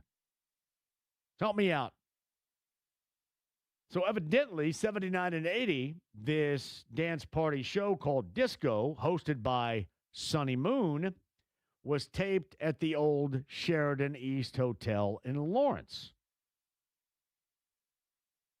A quick note, I was on both Bandstand 13 and also on the Disco Show. Well done right there. Now I'm getting pointed to something different. So from Rooster now, somebody by the name of Dad Bod Sports. Should we go with Dad Bod Sports? Should we go with Rooster or Dad Bod Sports, John? Yeah, who would you rather go with, Rooster or Dad Bod Sports on this? I'm sorry. I think it's Rooster.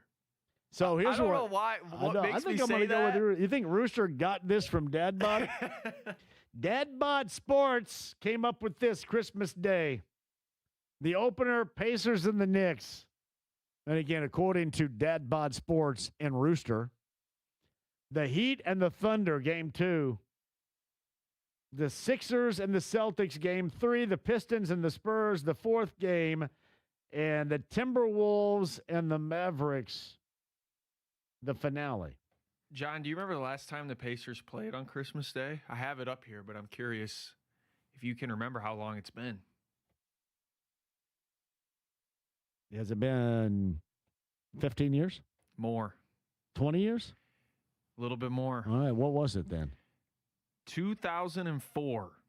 They played the Pistons. They lost 98-93. 98-93. Last time the Pacers played on Christmas Day. That was 2004, did you say? Yes. So that was obviously previously scheduled because that was the November brawl. Look up that game. Let's see if we can guess who started for the Pacers in that game. Because obviously Artest was serving a season-long suspension. They had a lot of players. Is that when they had a lot of backup players in that, I'm assuming, right? Yeah, give me. Maybe we want to do this on the other side, but yeah, we can if we have time to take a break. I want to come back. So the last time the Pacers played on Christmas Day, I not only want to hear the starting lineup, but I want to hear who else was on this particular team, because they would have been compromised because of brawl suspensions during that. So what was the final score? 98-93. The Pistons won. Wow. What a boring game that sounds like. What a boring game that sounds like. And Rick Carlisle was the head coach, right? Call Rick. Let me text Rick and see if he'll come on here and see if he can reminisce over that. I'm sure he would love to do he can that. Name the starting lineup. Let me reminisce over that game. That sounds fun. Let me spend my Christmas here with this. What was supposed to be a magnificent championship season that got snuffed out before Thanksgiving. Basketball right there. That's exactly what that looked like. Like Wichita and Kansas last night in TBT. Quick break. We'll come back, have an answer for you. Pete Nakos talks Big Ten football and the back-to-back-to-back titles, the comparison to the SEC in dominance right now, which was made by the Big Ten commish, and the chances the Hoosiers can defend their national title. That and more coming up. Pete's at the top of the hour. This is 93.5 and 107.5 The Fan.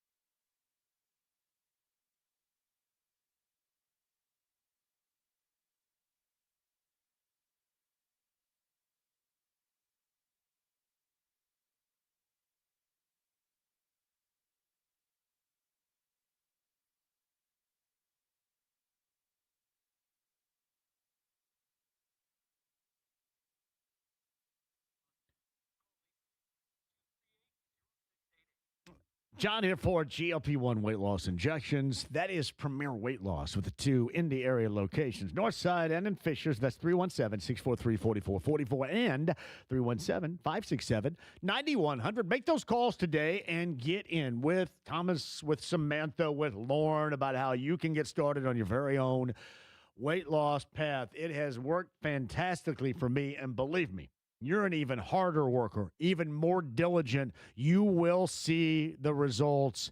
If you decide to do some things, change your diet, work alongside your weight loss program, you will see those results. So whatever the reason might be, is it health? Do you just want to look better? Do you want to feel better? Do you want to do the things that you're no longer able to do? All those are spectacular reasons to get with Premier Weight Loss today. That's PWLND.com. Now, the great thing about it, as we end the month of July, great deals can be had right now on doing your Premier Weight Loss at PWLND.com virtually. You don't have to always go in. The best part about this process is they do monthly checkups to make sure you're still goal-oriented to get where you want to go. That personal touch is important. Give them a call today, 317-643-4444. Tell them I sent you. That's PWLND.com.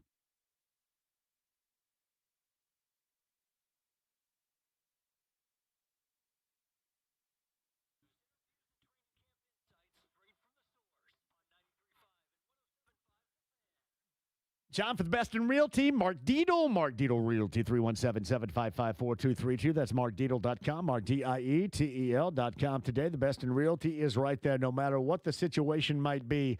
So you've probably drawn the conclusion now, if you had kids that graduated, it is time for you to become empty nesters. Whether it's high school or a collegiate graduation, you've just come to the realization that you don't need all that space and all that room, and there is nobody better, no matter the situation, to do for you or to get out of your home and property and into something different what you want out of this situation than Mark Dietel. In fact, Mark Dietel is the only real estate expert I trust and recommend with the sale of my home. Mark Dietel guarantees your home sold at a mutually agreed upon price and deadline, or he will buy it. Pick your move date.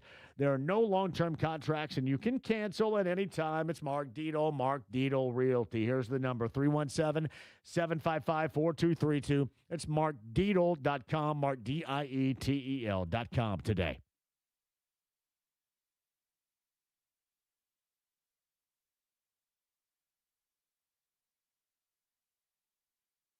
The Ride with JMV. A wife, no matter how beauteous or affectionate, would severely impair my crime fighting. 93.5 and 107.5. The Fan.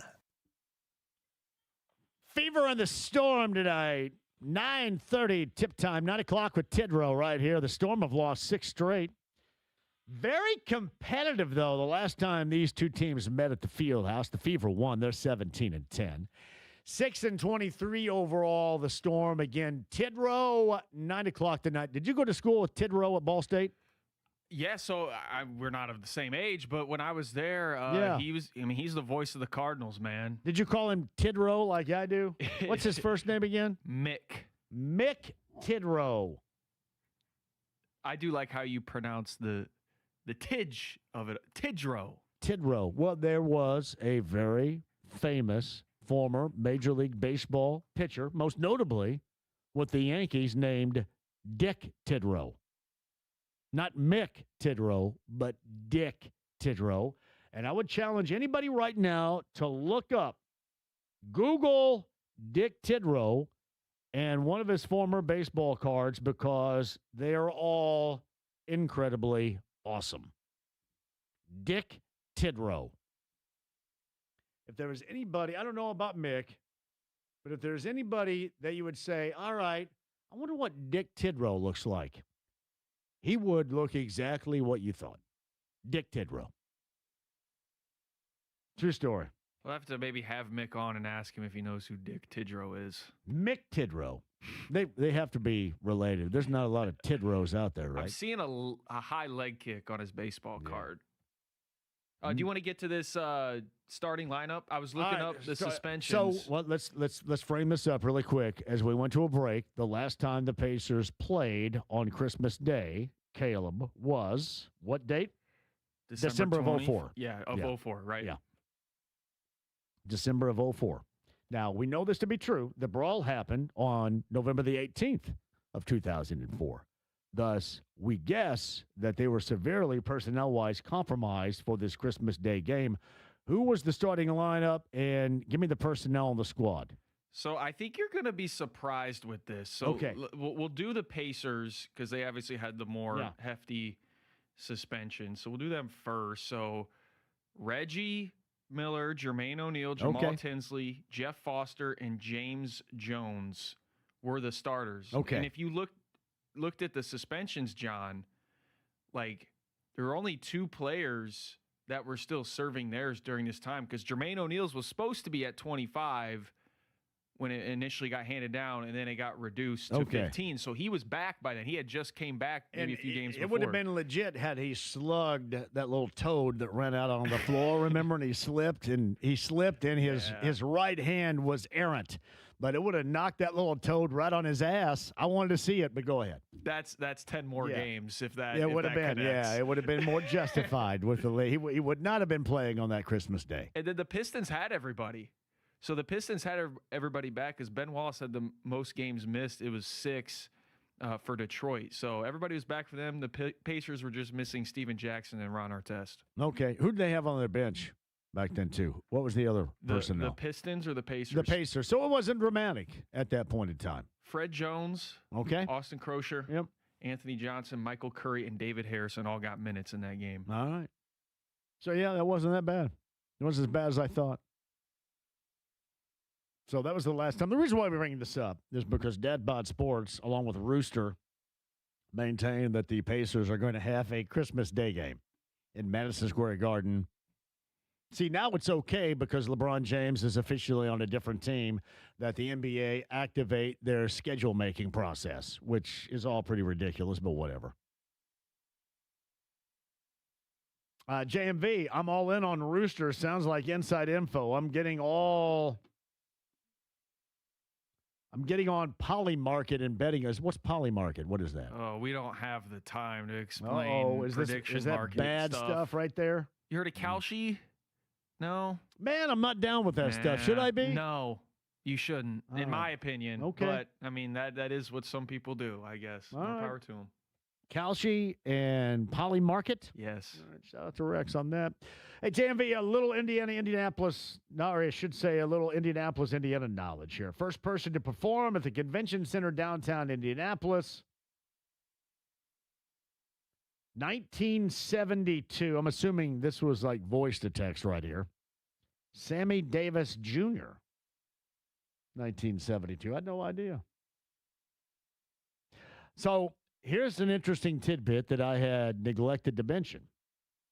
Jerry tells me that game that we're talking about was actually the game where most of the players came back. That was O'Neal's first game back after he had his suspension decreased. So, that would make sense, yeah. Well done, Jerry, on that front. Thank you. Sonny Moon was a DJ that would play music at wedding receptions. He played at my wedding reception back in October of 1999. Sonny Moon. I had no idea. You guys are just full of knowledge, which is stinking awesome today. Thank you. Now, Matt Taylor a little bit earlier. And here it is. Dad Bod Sports, once again, has the Christmas Day activity. What are the chances Dad Bod Sports has this accurate? This is what we... Give me the odds on Dad Bod with this. Yeah. I got to say pretty low. But, I mean, you can predict kind of what matchups the NBA is probably going to look for. So, I mean, it's not... You think you kind of know? You think that they saw Halliburton perform the East Band? Go, all right, that dude's back. Let's get going. Christmas, book it. And then he will especially be back by the time, hopefully, Christmas Day games roll around. Now we'll see. All right, for the first time on this show, Pete Nakos of On 3 joins us on the other side. I've got a lot of college football conversation. If you guys want to drop something in, that'd be fantastic. We can do that, too. State Fair tickets, too. I want to do Dance Party JMV since Brett Michaels and the Beach Boys are out. So, State Fair, folks, if you want Dance Party JMV, not Dance Party USA, let's see what we can do. State Fair Pass is coming up in the 5 o'clock hour. You sit tight. Pete's going to join us next. A little college football conversation. 93.5, 107.5 The Fan.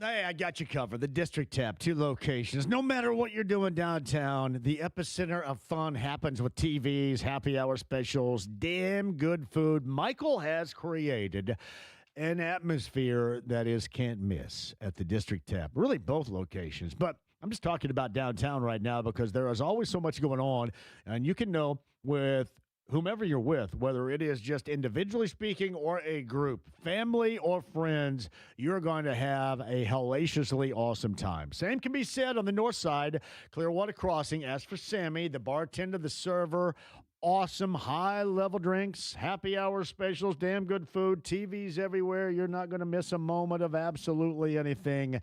That is at the District Tap, with the 2 locations, Clearwater Crossing on the north side, and in downtown Indy. You can find out more about the District Tab. Log on right now, thedistricttab.com.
The Ride with JMV. Remember, mum's the word.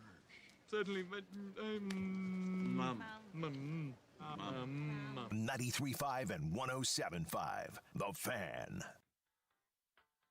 Hey, welcome back to the show. If I'm going to tell you tonight, people are going to be on the inbound downtown, Everwise Amphitheater, to see Dominic Richard Harrison. Do we know who Dominic Richard Harrison is? Would you know His stage name, Dominic Richard Harrison, born in 1997 in South Yorkshire. Dominic Richard Harrison. He blends. Caleb, this should be up your alley, right? I don't know who this is. Alternative rock, punk rock, pop rock, and hip hop. Dominic Richard Harrison. Dominic Richard Harrison would do your taxes. But Youngblood is playing tonight at Everwise Amphitheater. Do you know of the status of Youngblood? I've heard of him. Haven't listened to any of his music, though. 21st Century Liability, 2018. I have no idea. The Underrated Youth, 2019. Weird in 2020. Youngblood, self-titled album in 2022. Idols in 2025. In fact, known collaborations, Caleb, with Halsey, Machine Gun Kelly, Travis Barker, and Aerosmith. That would be Youngblood tonight at Everwise. We may have to have you bring us back here from the next break with some stylings from Youngblood. Now, does Nathaniel in there know who Youngblood is? Do you know who he is, Nathaniel? You play that in your cop car? Blasting a little Youngblood in your Charger? Get out of my way. I'm in the left lane. Everybody clear a path because I'm not a cop, but it looks like I am. Gotta love that. Youngblood at Everwise coming up later on tonight. And hear from some folks that may be going out and checking that out. Fever and the Storm later on tonight. The Storm have lost 6 straight. That is a tip time at 9. Again, Tidrow's got you tonight at 9 o'clock for that. The TBT fiasco, we want to make fun of that. And a guy named Rooster and Dad Bod Sports, they claim the Pacers and the Knicks will play game number 1 on Christmas Day. Are you buying it? Meantime, on the Andy Moore Automotive Group hotline, first time on the show with On 3, covers college football, really athletics in general. Great perspective. And Pete Nakos joins us now. Hey, Pete, thank you for the time. How are you? I'm good. Thanks so much for having me, guys. Let's dial in to the Big Ten. There's been a lot. So touting 3 straight titles and recent dominance, if you will, over the SEC. It seems like that if you've done it, you might as well talk it up, which is exactly what's taken place in Chicago so far. Yeah, Tony Petitti get up there today standing next to the 3 consecutive national championship trophies, and the Big Ten heard everything the SEC had to say last week about how the SEC sees top to down is just as good as any conference in the country. And, the Big Ten, I don't know if they took offense to it, but I'll tell you one thing, they're going to stand by the fact that they won 3 consecutive national championships, and they're going to boast that plenty this week at their media days in Chicago. Is this going to rally the SEC troops, you think, within that conference, even more so, motivation-wise? I don't know about that. I don't know. I think Indiana's national title probably is all the motivation they need. But we'll see. I don't know. You would have thought they would have rallied, though, between Ohio State and Michigan with national titles, and then Indiana does it again the year after, and SEC didn't even make the national title game. So, yeah, Pete Nakos joins us on 3, covers college football, covers the Big Ten. You mentioned IU, the defending national champions. And they did reload, and the transfer portal and NIL, when you have that, allows you, if you're Kurt Cignetti, to reload. Now, a part of the process, Pete, is also selecting at a high level, which I think Kurt Cignetti has been fantastic at doing, selecting guys that fit within the program. Now, in the past, he's gone with guys that he's known and guys that are a little bit more veteran. How does this group coming in, you think, by example, relate to the past, and are they capable of getting to the point in which we saw them get to? Maybe not win it all once again, but playoff-wise, is that a playoff team from what you see on paper? Yeah, I love the talent that Kurt Cignetti brings back. You add Josh Hoover, the TCU quarterback. There's definitely going to be some questions about him. We'll see how the season opens up and how he looks. We can debate this another day, but I think there's plenty of people out there who'd say that Fernando Mendoza was a more highly touted quarterback out of the portal, but there's no doubting the experience that Josh Hoover has. I love what they do, bringing in Nick Marsh at wide receiver. I think that he can be electric and probably add a layer to the receiver room that maybe wasn't even there last year. And that's saying something with everything that Elijah Surratt and Charlie Becker did. They feel really good about where the running back room sits. I know Turbo Richard, there's some excitement there. And then, defensively, they reload Carter Smith back on the offensive line. Like, I haven't sat down and tried to fill out a college football playoff bracket yet, but I would tell you right now, if I did it today, Indiana would be in the mix, and I'd have a hard time picking against them to win the national title until Kurt Signetti proves differently. Yeah, it's funny, Pete, too. You look at IU, and they also reloaded. One of the big things about this team is up front on both sides, and they look as stout as anybody up front on both sides once again. And, a lot of the old school college coaches or coaches in general will tell you that that is necessary, but we saw it actually work for this group, certainly the past 2 years, and work to the highest level a year ago. So you combine that with, I also think, the relation you have with keeping your top coordinators in this landscape of college athletics and especially college football. That is so incredibly important.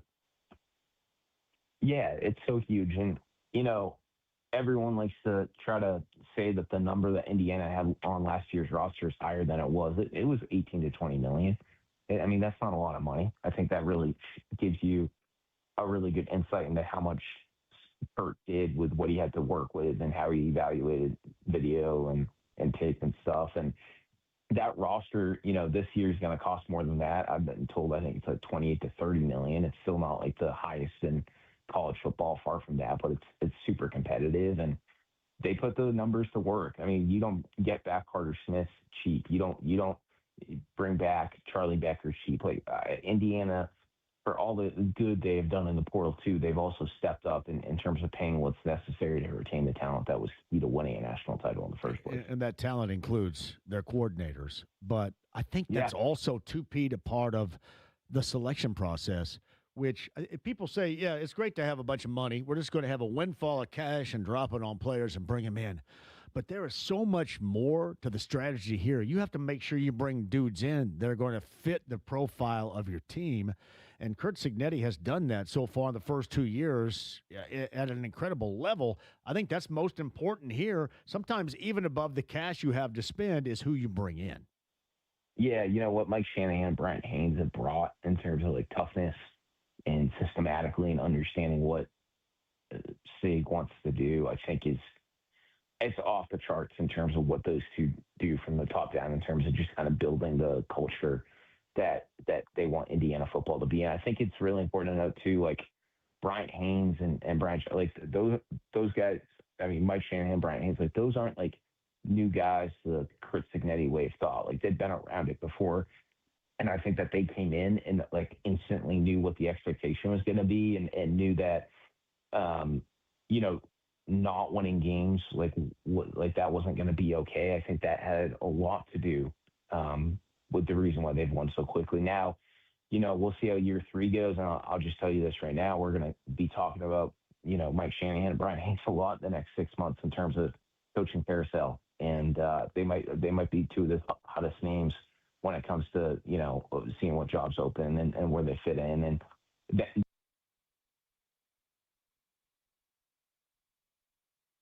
Is Pete still with us right here? Did Pete Nakos disappear? He's still on the line, but we lost it seemed any as if sort of poof sound. And he was gone. I need more Pete content right here. So Caleb, get after that, and you let me know when he's back on. That's okay. Because he was talking about, the fact that IU's able to retain coordinators, and you're going to be watching jobs that become open with these coordinators in mind. But there also has been a significant shakeup in the landscape of the Big Ten coaching, most notably in Ann Arbor and Happy Valley, with known guys across college football. So how much will that change? Pete rejoins us now. Pete Nakos of On 3 on the Andy Moore Automotive Group hotline. You alluded to the fact that, the landscape of college coaches, you're going to be watching the coordinators down in Bloomington, but we have seen that change in Ann Arbor and also with Penn State, with both the Wolverines and the Nittany Lions. How do you think the year number ones in that change will go in both destinations? Yeah, I don't know where I went for 30 seconds, but happy to be back. At Penn State, super interested to see what Matt Campbell does. I think the expectations are going to be so high, and the schedule sets up well for them to win right away. I think my bigger question for Matt Campbell might end up being, what's year two look like because of all the talent he brought in from Iowa State. I don't think winning games is going to be an issue off the bat in State College. And then Michigan, Kyle Whittingham, it's going to be all about restoring the culture and the tradition that is Michigan football. I'm not worried about the talent there either. I think they'll win. The biggest question is, does Bryce Underwood take the step that everyone wants him to make this fall? Got a new offense coordinator in Jason Beck. There's some excitement about what that can look like. But similar to how we were talking about Josh Hoover, I think we kind of all have to see it on the field before we can really make any final decisions. It's funny, too. Underwood was just, it's been handed the keys, which you would understand. Sometimes that is really good, as we understand it right now, but sometimes that's not the best. Sometimes you do want substantial competition. Do you believe in this year number one theory with the new head coach is saying, all right, you're the guy, we're riding on you? I guess it has to be that way, but sometimes that's not the best way to go about it. Yeah.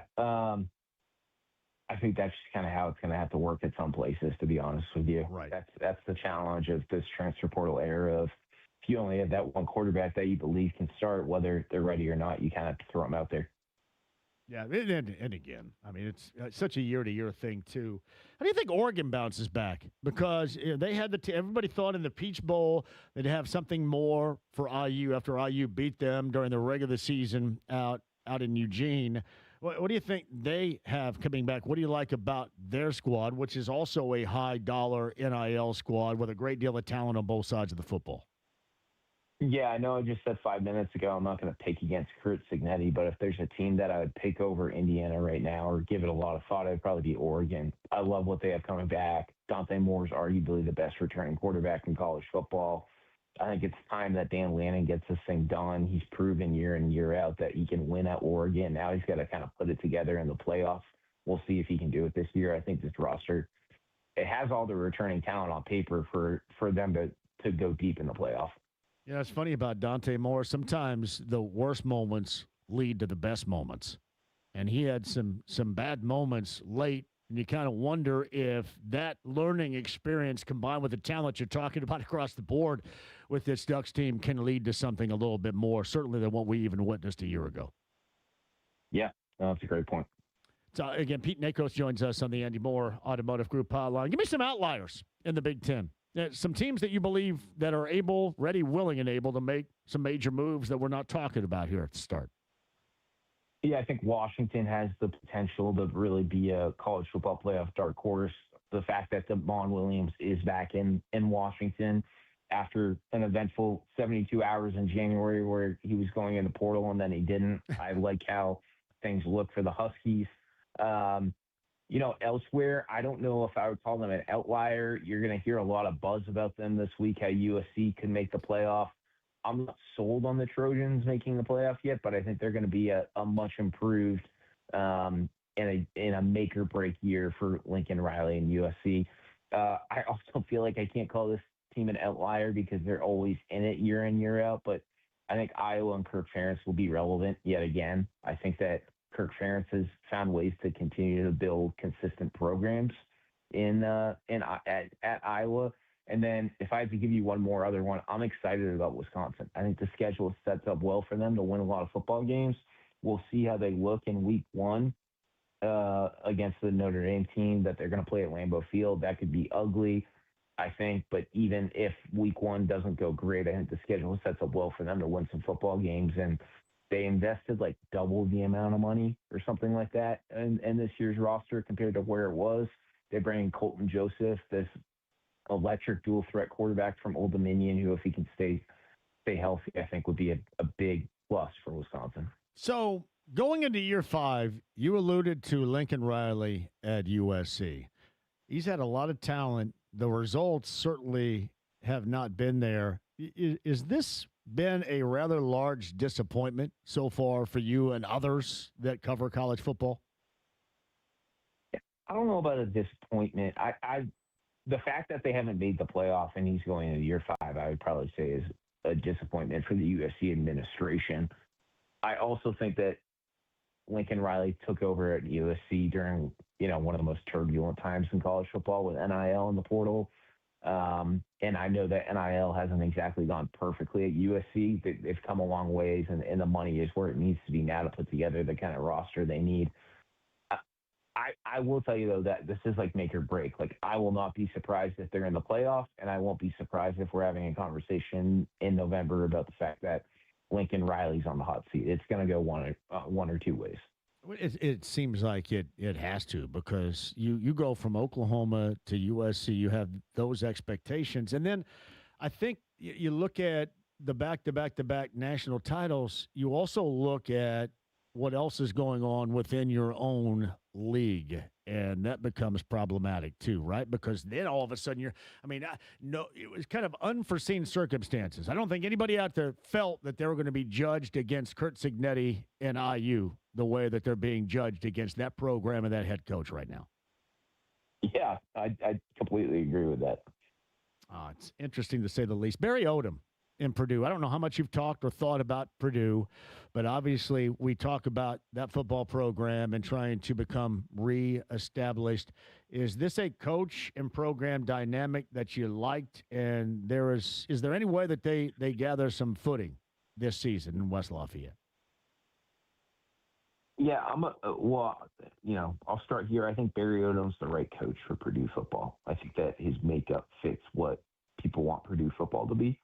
I think that his ideal way of playing football is what I think a successful Purdue football program would look like in terms of like physical grit, trying to, smash mouth a little bit. At the same time, I think where he stepped in, where Ryan Walters left it, is very different than where Jeff Brom left it. And I think that climb to get back to where people want Purdue football to be is probably going to be a little bit longer than some might want it to be. He's done a lot in trying to make sure that resources are where they need to be for Purdue football to put together a winning roster. I think that his staff, his general manager, did some really diligent work in trying to get aggressive and add experienced players out of the transfer portal. I think the line of scrimmage is going to be better than where it was. All that said, you still got to play football games in the Big Ten. So I think they'll be better. I don't know if the record is going to look massively different. I would say that if they make a bowl game this year, I'd say that things have gone extremely well for Barry Odom, and that I don't know about a surprise, but I think that'd be a huge one for Barry Odom if they can squeak into a bowl game. In closing here, Pete, do you believe in Pat Fitzgerald at Michigan State? Yeah, do not have any. I think the person and coach that Pat Fitzgerald is, I'm a believer and can win football games in the Big Ten. I think that we'll see how things go, though, in year one at Michigan State. He takes over in a tough situation. I don't think Michigan State is where it needs to be to compete in this era of college football. Pat Fitzgerald is going to work his butt off to try to get it there, but that's going to be a slow build. That's not going to be we look up in November and they're 8-3 or something like it. It's going to be a few years, but yeah, I think Pat Fitzgerald, similar to when I say Barry Odom has the makeup for Purdue football, I think Pat Fitzgerald is the kind of coach you want at Michigan State. I think the reality here with some of these programs that aren't winning the number of games that their fans want, I think it's probably, if you want this thing to be turned around, you're probably going to have to give some of these coaches a little bit longer of a amount of time than you would want.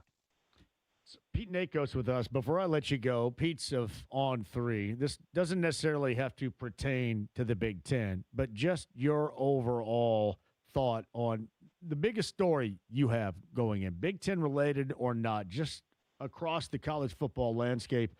What is the biggest deal for you as we get set to enter the season of 2026? Man, that's a big question. Well, let's keep the college football and not things off the field. Biggest question is, what does Texas do? I think on paper they're the most talented roster in college football. Can Steve Sarkisian execute it and get it done?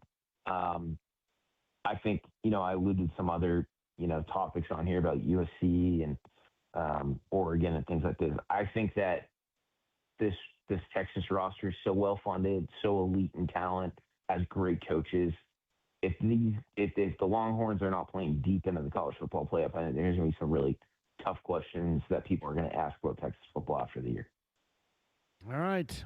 Pete Nakos with us on 3 for the first time on the show. I appreciate that. You got anything you want to direct the people that want to get your content to right now? And we'd love to have you back on again if you have time too.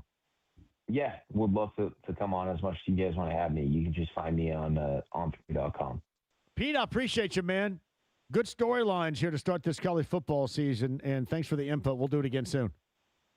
You bet. Thanks so much. Pete Nakos of On 3. That is a Caleb Zuver original. Is he of the new era of college football coverage right there? I think so. And On 3 is really relevant now because they keep up with all the transfer portal recruiting news. And that's never been more relevant than it is right now. So, I thought he was great.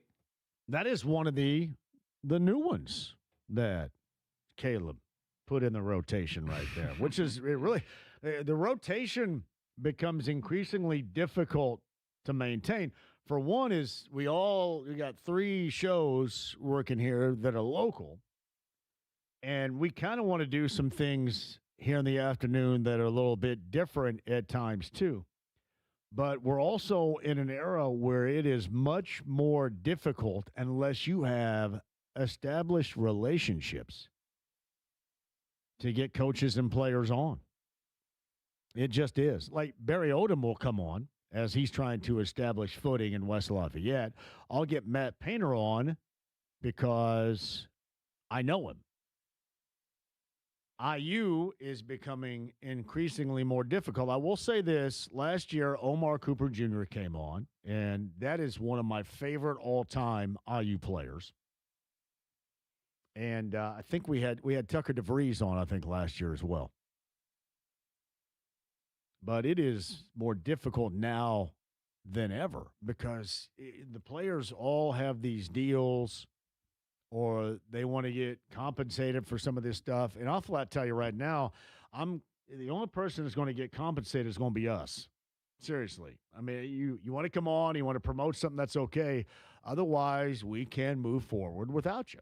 It's okay. And I completely understand. No harm, no foul. But we are here as a vehicle for you to promote yourself. And really, most of the time, it's like 95% of the time when you come on, you're coming on when good things happen. Like, I will say this. I thought our conversation last year with Omar Cooper Jr. of LN was so compelling because of how he ended up staying and playing in Bloomington and being with Curt Cignetti, because he was going to leave. And then he got injured, I believe, in the Wisconsin game in Tom Allen's final season, which compelled him to stay in Bloomington. And if you remember, it was something that he didn't take lightly. He thought, man, there's almost like that there was divine intervention into that, because he was all set to leave. And then he ended up staying, and now he's a first-round draft selection. Not to suggest that he would not have been that, but with his success, he's got one of the signature plays in college football of all time. Of all time. The Penn State catch in the back of the end zone will go down as an all-timer, which also led the IU football program to the national title. And again, Fernando Mendoza gets all the credit in the world for making the throw, but that catch still today There's nothing more ridiculous than that catch in slow motion. There's a reason why Gus Johnson almost died on the spot right there. Nothing more ridiculous than that. Those are the stories that we are after, but it was the story about Omar that you didn't really know until he came on here last year and explained it to you, which I always thought was incredibly cool. All right, quick break. We'll come back. State Fair passes we have for you, too. The TBT fiasco. I love basketball, but my goodness, can you be any better than that and not be an absolute disaster as it was if you're watching on Fox Sports 1 last night? It was report day for the Colts. We'll get back into that. Matt Taylor joined us up from Westfield. Actually, I think he was back at home at the time, but it's the final report date at Grand Park in Westfield, at least for the foreseeable future for the Colts. Good news on DeForest Buckner. A bit of a holding pattern on Alec Pierce, on C.J. Allen, and Chris Ballard met with the media. That and more coming up a little bit later on. Don't go anywhere. We still have a lot more for you. We'll set up for tomorrow's show as well with you, too. And for those out there that would like to be a part of the Dance Party JMV, I'm trying. Thank you, guys. And thanks for the history of the dance parties that were televised in the past here, some of which I had zero idea. That and more to close the show. The final 30 coming up, including a weather update from Fox 59.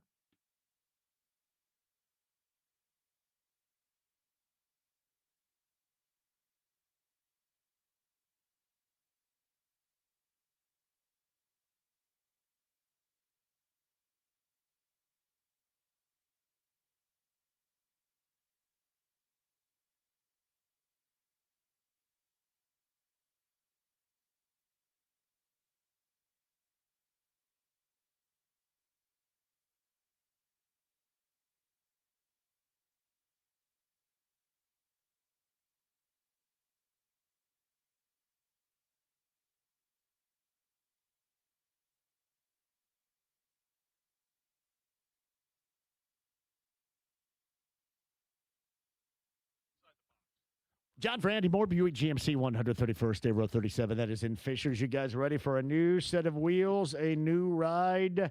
My friend Eric Wilson, the Pied Piper of incredible deals, the Pied Piper of the best car buying experience you will find any place, at one place.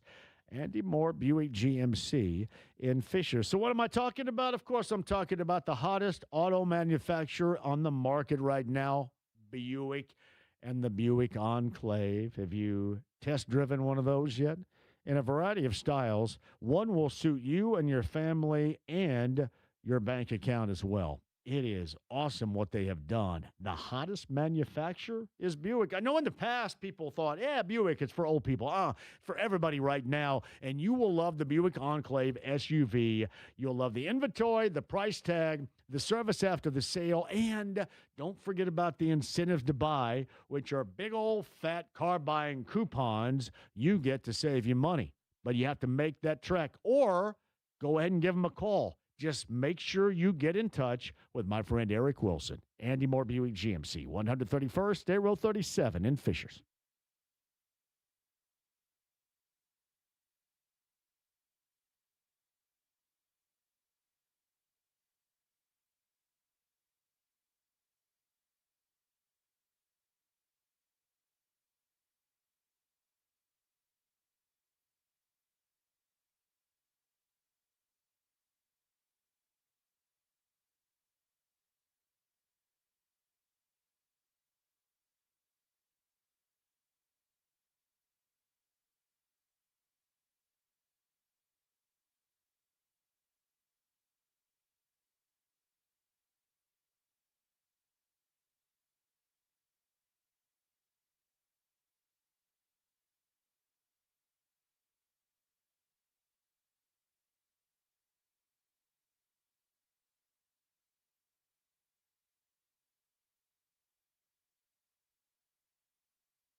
The Ride with JMV. 2 more minutes.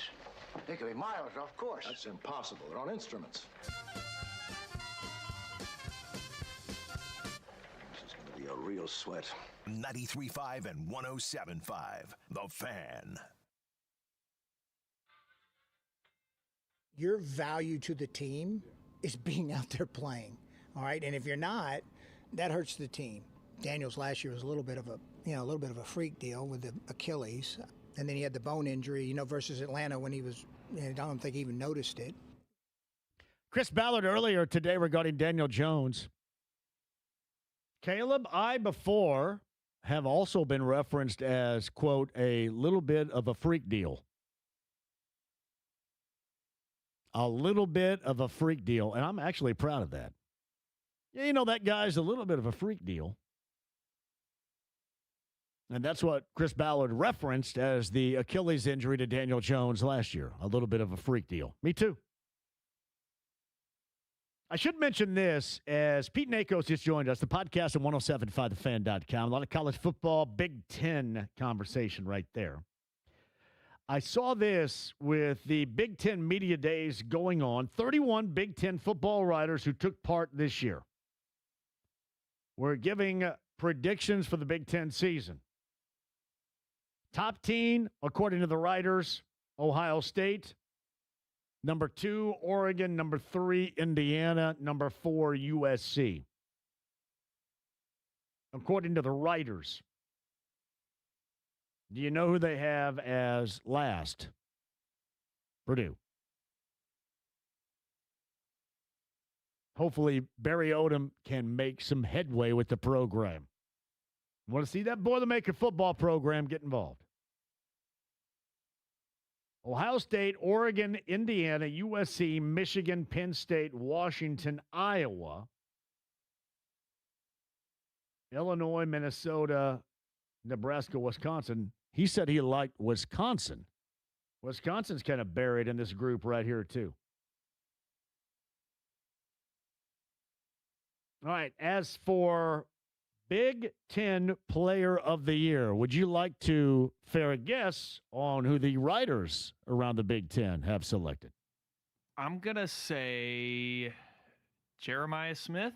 True that. Wide receiver, Ohio State. I'm not sure who else would be in that conversation. Maybe a Dante Moore. Dante Moore is second. Quarterback, okay. Oregon. Yeah. And there's something to be said about the way, when you think about it, Oregon in that rematch in the Peach Bowl got started out going pick six the other direction thanks to Dante Moore. Julian Sayin, Ohio State, third.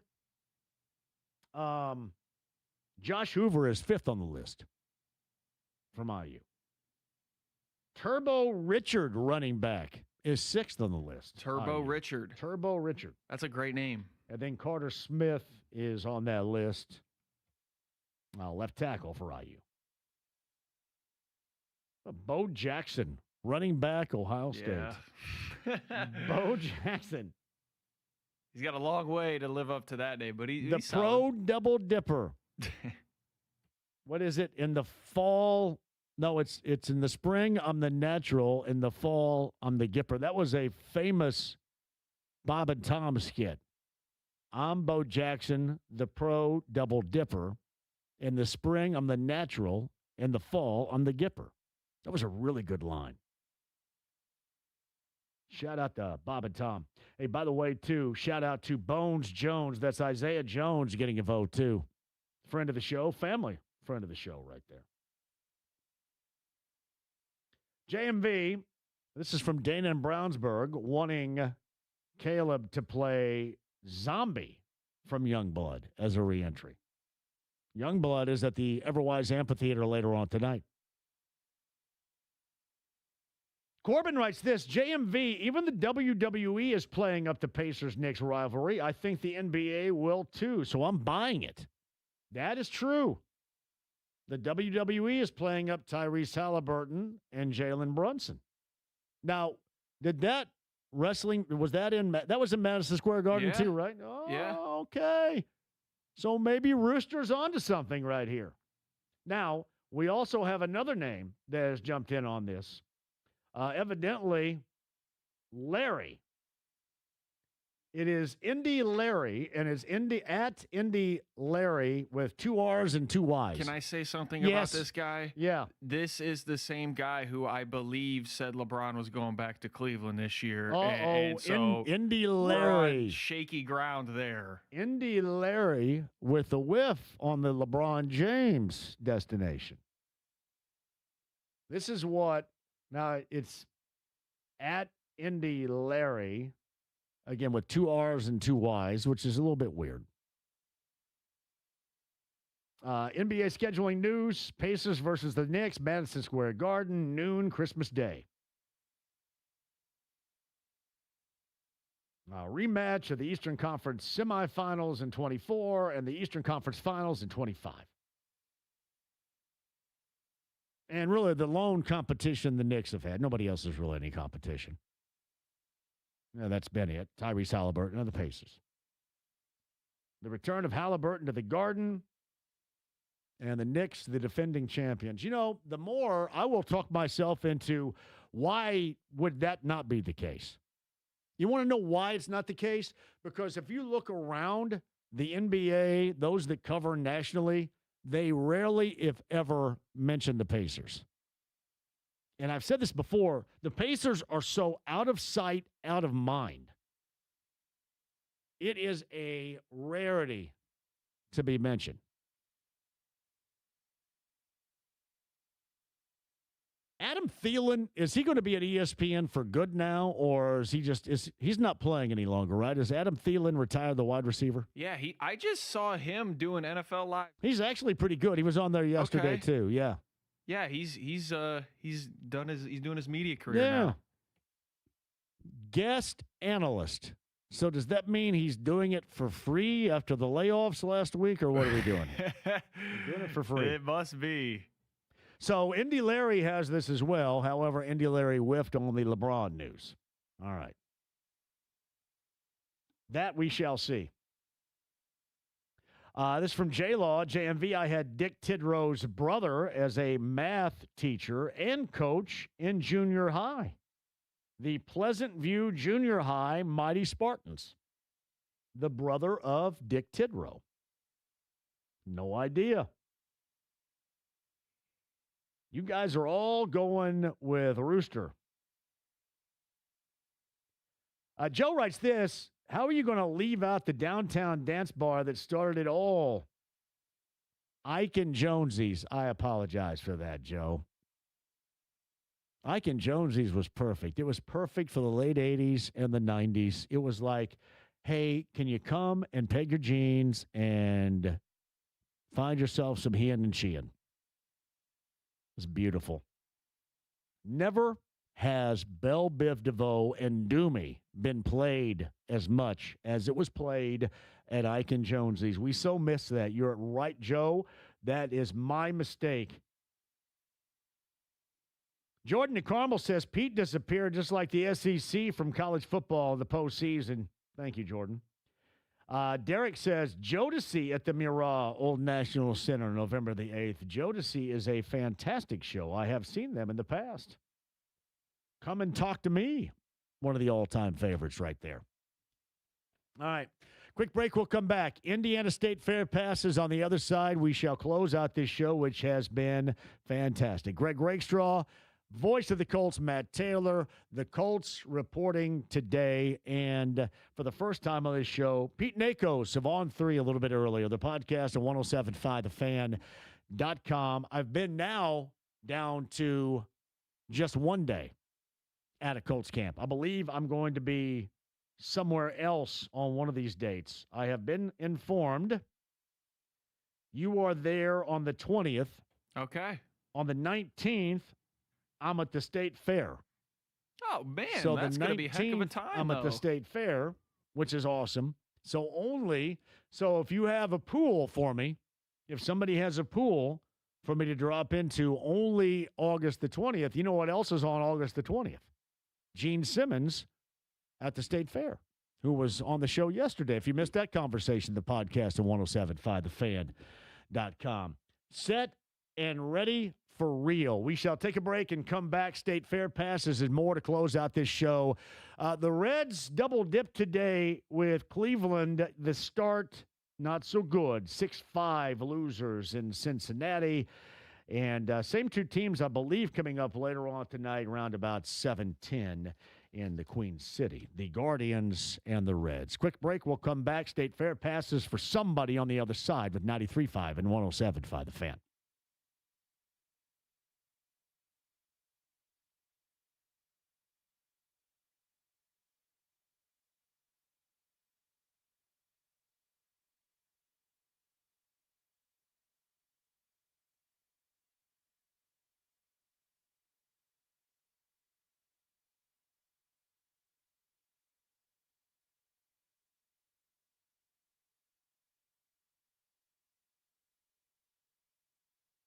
Hey, John here for Connecticut Water Systems. Connecticut.com, that's Joe. They're going to design a system for you, your water situation, to give you elite level water. Simply put, if you don't have Connecticut right now, your water is not the best, and we want you to have the best. The drinkability, the bathing, the washing of the clothes, all of that. As I've mentioned before, Connecticut transformed my water coming from a Morgan County well. It's like Little House on the Prairie where I am. And the water is perfect. It's genius from Connecticut. Get a free in-home water test today to find out what Connecticut can do for you. No generic equipment, specifically designed for you and your water situation. Log on and get that free test in your home today. That's Connecticut.com.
The Ride with JMV. Well, we're waiting.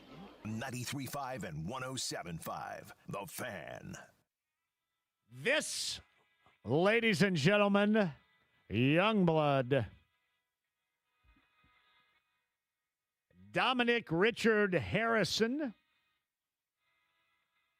Not Rob Lowe from the 85-86 Hockey Classic, Youngblood. Have you ever seen that Youngblood? No. What was the girl's name in that? I think she was topless. Cynthia Gibb. I had a little thing. I got a thing for you, baby. Ooh, Cynthia Gibb. Well, now I guess I'll have to see this, huh? Yeah. Patrick Swayze was a supporting actor in that film and I believe got killed on the ice. Yeah. Can you believe that? No. Dalton smoked on the ice. I believe the fighting, the tough in the film Youngblood was Racky. He just went by the last name of Racky. He was like the badass guy that would take cheap shots on everybody. Or is they like would that like the Marty McSorley back in the day? Who are some of the cheap shot hockey artists that are out there now and in the past? I believe one was Donald Brashear from Bedford, Indiana, once upon a time known as a hockey tough like that. Racky was his name. You know of Racky? I don't, but I'm looking now. Now you got me looking at Cynthia Gibb? No, Ooh, yeah. Look that up. Hey, not on the work computers, John. Come on. No, you're not supposed to do that. No, I'm looking at cheap shot artists in hockey history. Yes.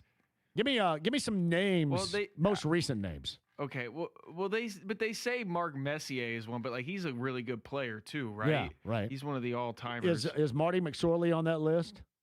I have to keep scrolling Yeah, here. yeah, maybe going back to the late '90s, early 2000s. Man, there's Donald Brashear. I thought he was, and they're also known as Toughs. Gary Suter. Well, Rob Ray was one of those guys. Rob Ray that I had on the show back in the spring with the Buffalo Sabres. He was one of those guys. He's probably on that list. How about Brian Marchment? No, they're listing his suspensions here. He got suspended like 15 times in his career. So Marty McSorley, there he is. There he is, right there. Number 3 on the list. I believe McSorley about killed Donald Brashear on the ice, much like what happened fictitiously to Swayze and Youngblood. Suspended for 23 games initially. Yeah, but the ban was extended to a year. Wow. He got. I think he hit. Did he not hit Donald Brashear in the head with a stick? Headshot. Yep. Donald Brashear, and I've said this before, Donald Brashear grew up in Ontario. Donald Brashear was born, and I think lived in Bedford, Indiana, until he's like 5 or 6 years of age. True story. Donald Brashear. All right, by the way, I forgot, too. State Fair passes. Let's go number 15, 317-239-1070. Number 15, State Fair passes. Again, August the 20th. That is when our friend Gene Simmons will play there. That is free, and all you have to do is get in there with the passes that you're going to win or somebody's going to win. Number 15, 317-239-1070. Claude Lemieux, who just passed away about a month and a half, 2 months ago, I believe, is another one. Text line, by the way, for these tickets. Yeah, text line 317. Are they calling right now? Hey, they even if you say text, you got to say, We'll do phones tomorrow, but yeah, cool. Text. And I got to see more. This text line activity is kind of lame right now. Hey, let's get snappy on this thing, would you? Number 15, State Fair passes. Outstanding. For those of you going to see Youngblood at Everwise later on tonight, enjoy that. Yeah, TBT from last night was fairly hilarious. The Fever on the road against Seattle, that is a 9 o'clock pregame show. 9:30 is the tip time. Get Boylan on this show if he can coming up tomorrow, too. I wouldn't mind to talk to Pat Boylan. Sounds good. I know they're traveling tomorrow, but we'll see if we can find a time. Definitely for sure. traveling. Who is this horse's rear end that says JMV can't hoop? I don't like that. We are hooping tonight, aren't we? Excited to talk about that. I'm sure you'll bring it up tomorrow. Shout out to AD Joe Bronchello, who I have tried to make sure that we play in the Vandy. I don't want to play in the West Gym anymore. That corner 3 gets blocked by whomever decided to put the wire from the backboard to the roof there. That's so ridiculous. What are you guys doing? I think that happened to me a few weeks ago. Yeah. And there was this big old controversy. It was. Oh, people were mad. Rick Clark started crying. The cherry picker. Rick Clark, the cherry picker. They're actually having an old guys tournament at the New Arc down in Center Grove. I don't know if I'm playing or not. Like Landis said, hey, you can play with us, and then gave me some guidelines. So I don't know if I'm playing or not. I would like to see you do that, John. That'd be great. I would be just fine, especially when I'm playing with all these old asses out there. I mean, I'm playing against you guys are all young. I know. I'm not worried about playing against 50-plus guys. Good Lord. Well, just don't. You're out there with the walkers going, in your moment of glory, just don't be like the TBT guys last night. Yeah. Just don't make it about yourself. And I'm not. And try to fight people. I like this. JMV is Big Boomer Energy. What's Big Boomer? Is it like cool? That doesn't sound cool. I think that was a shot at me. Big Boomer Energy. Yeah, because boomer is... What's boomer mean? Do you know what being a boomer is? Is it somebody that's going to whip the younger dude's ass? Because that'd be me. Is that the boomer? Yeah, I know that's what it is. Yep. What exactly does the boomer mean? It means you're from the baby boomer generation. I am not. I'm Generation X. Generation X is the best generation. I'm just explaining to you what boomer means. Man, and are you Gen Z? Yeah. The Gen Zs are just blanking us all up right now. Did you see, what's the guy's name, Stuart? The guy today in the Star that had the opinion about the flagship campus of Indiana University being here and not in Bloomington. My brother, what are you doing? What are you doing? That's like what Gen Z's doing for us right there. You got to help out Gen Z. You guys need a lot of help. Okay. You got to help out Gen Z. I will wear the cape, and I will try to come to its rescue. I am Generation X. And as we know, Generation X is the greatest generation out there. Truly is. Generation X. Hey, we'll see if Rooster is accurate or if Dad Bod Sports and Larry with 2 R's and 2 Y's about the Pacers and the Knicks on Christmas Day in Madison Square Garden. What are the odds? What are the chances that it's right? What are the odds and the chances? Just out of curiosity.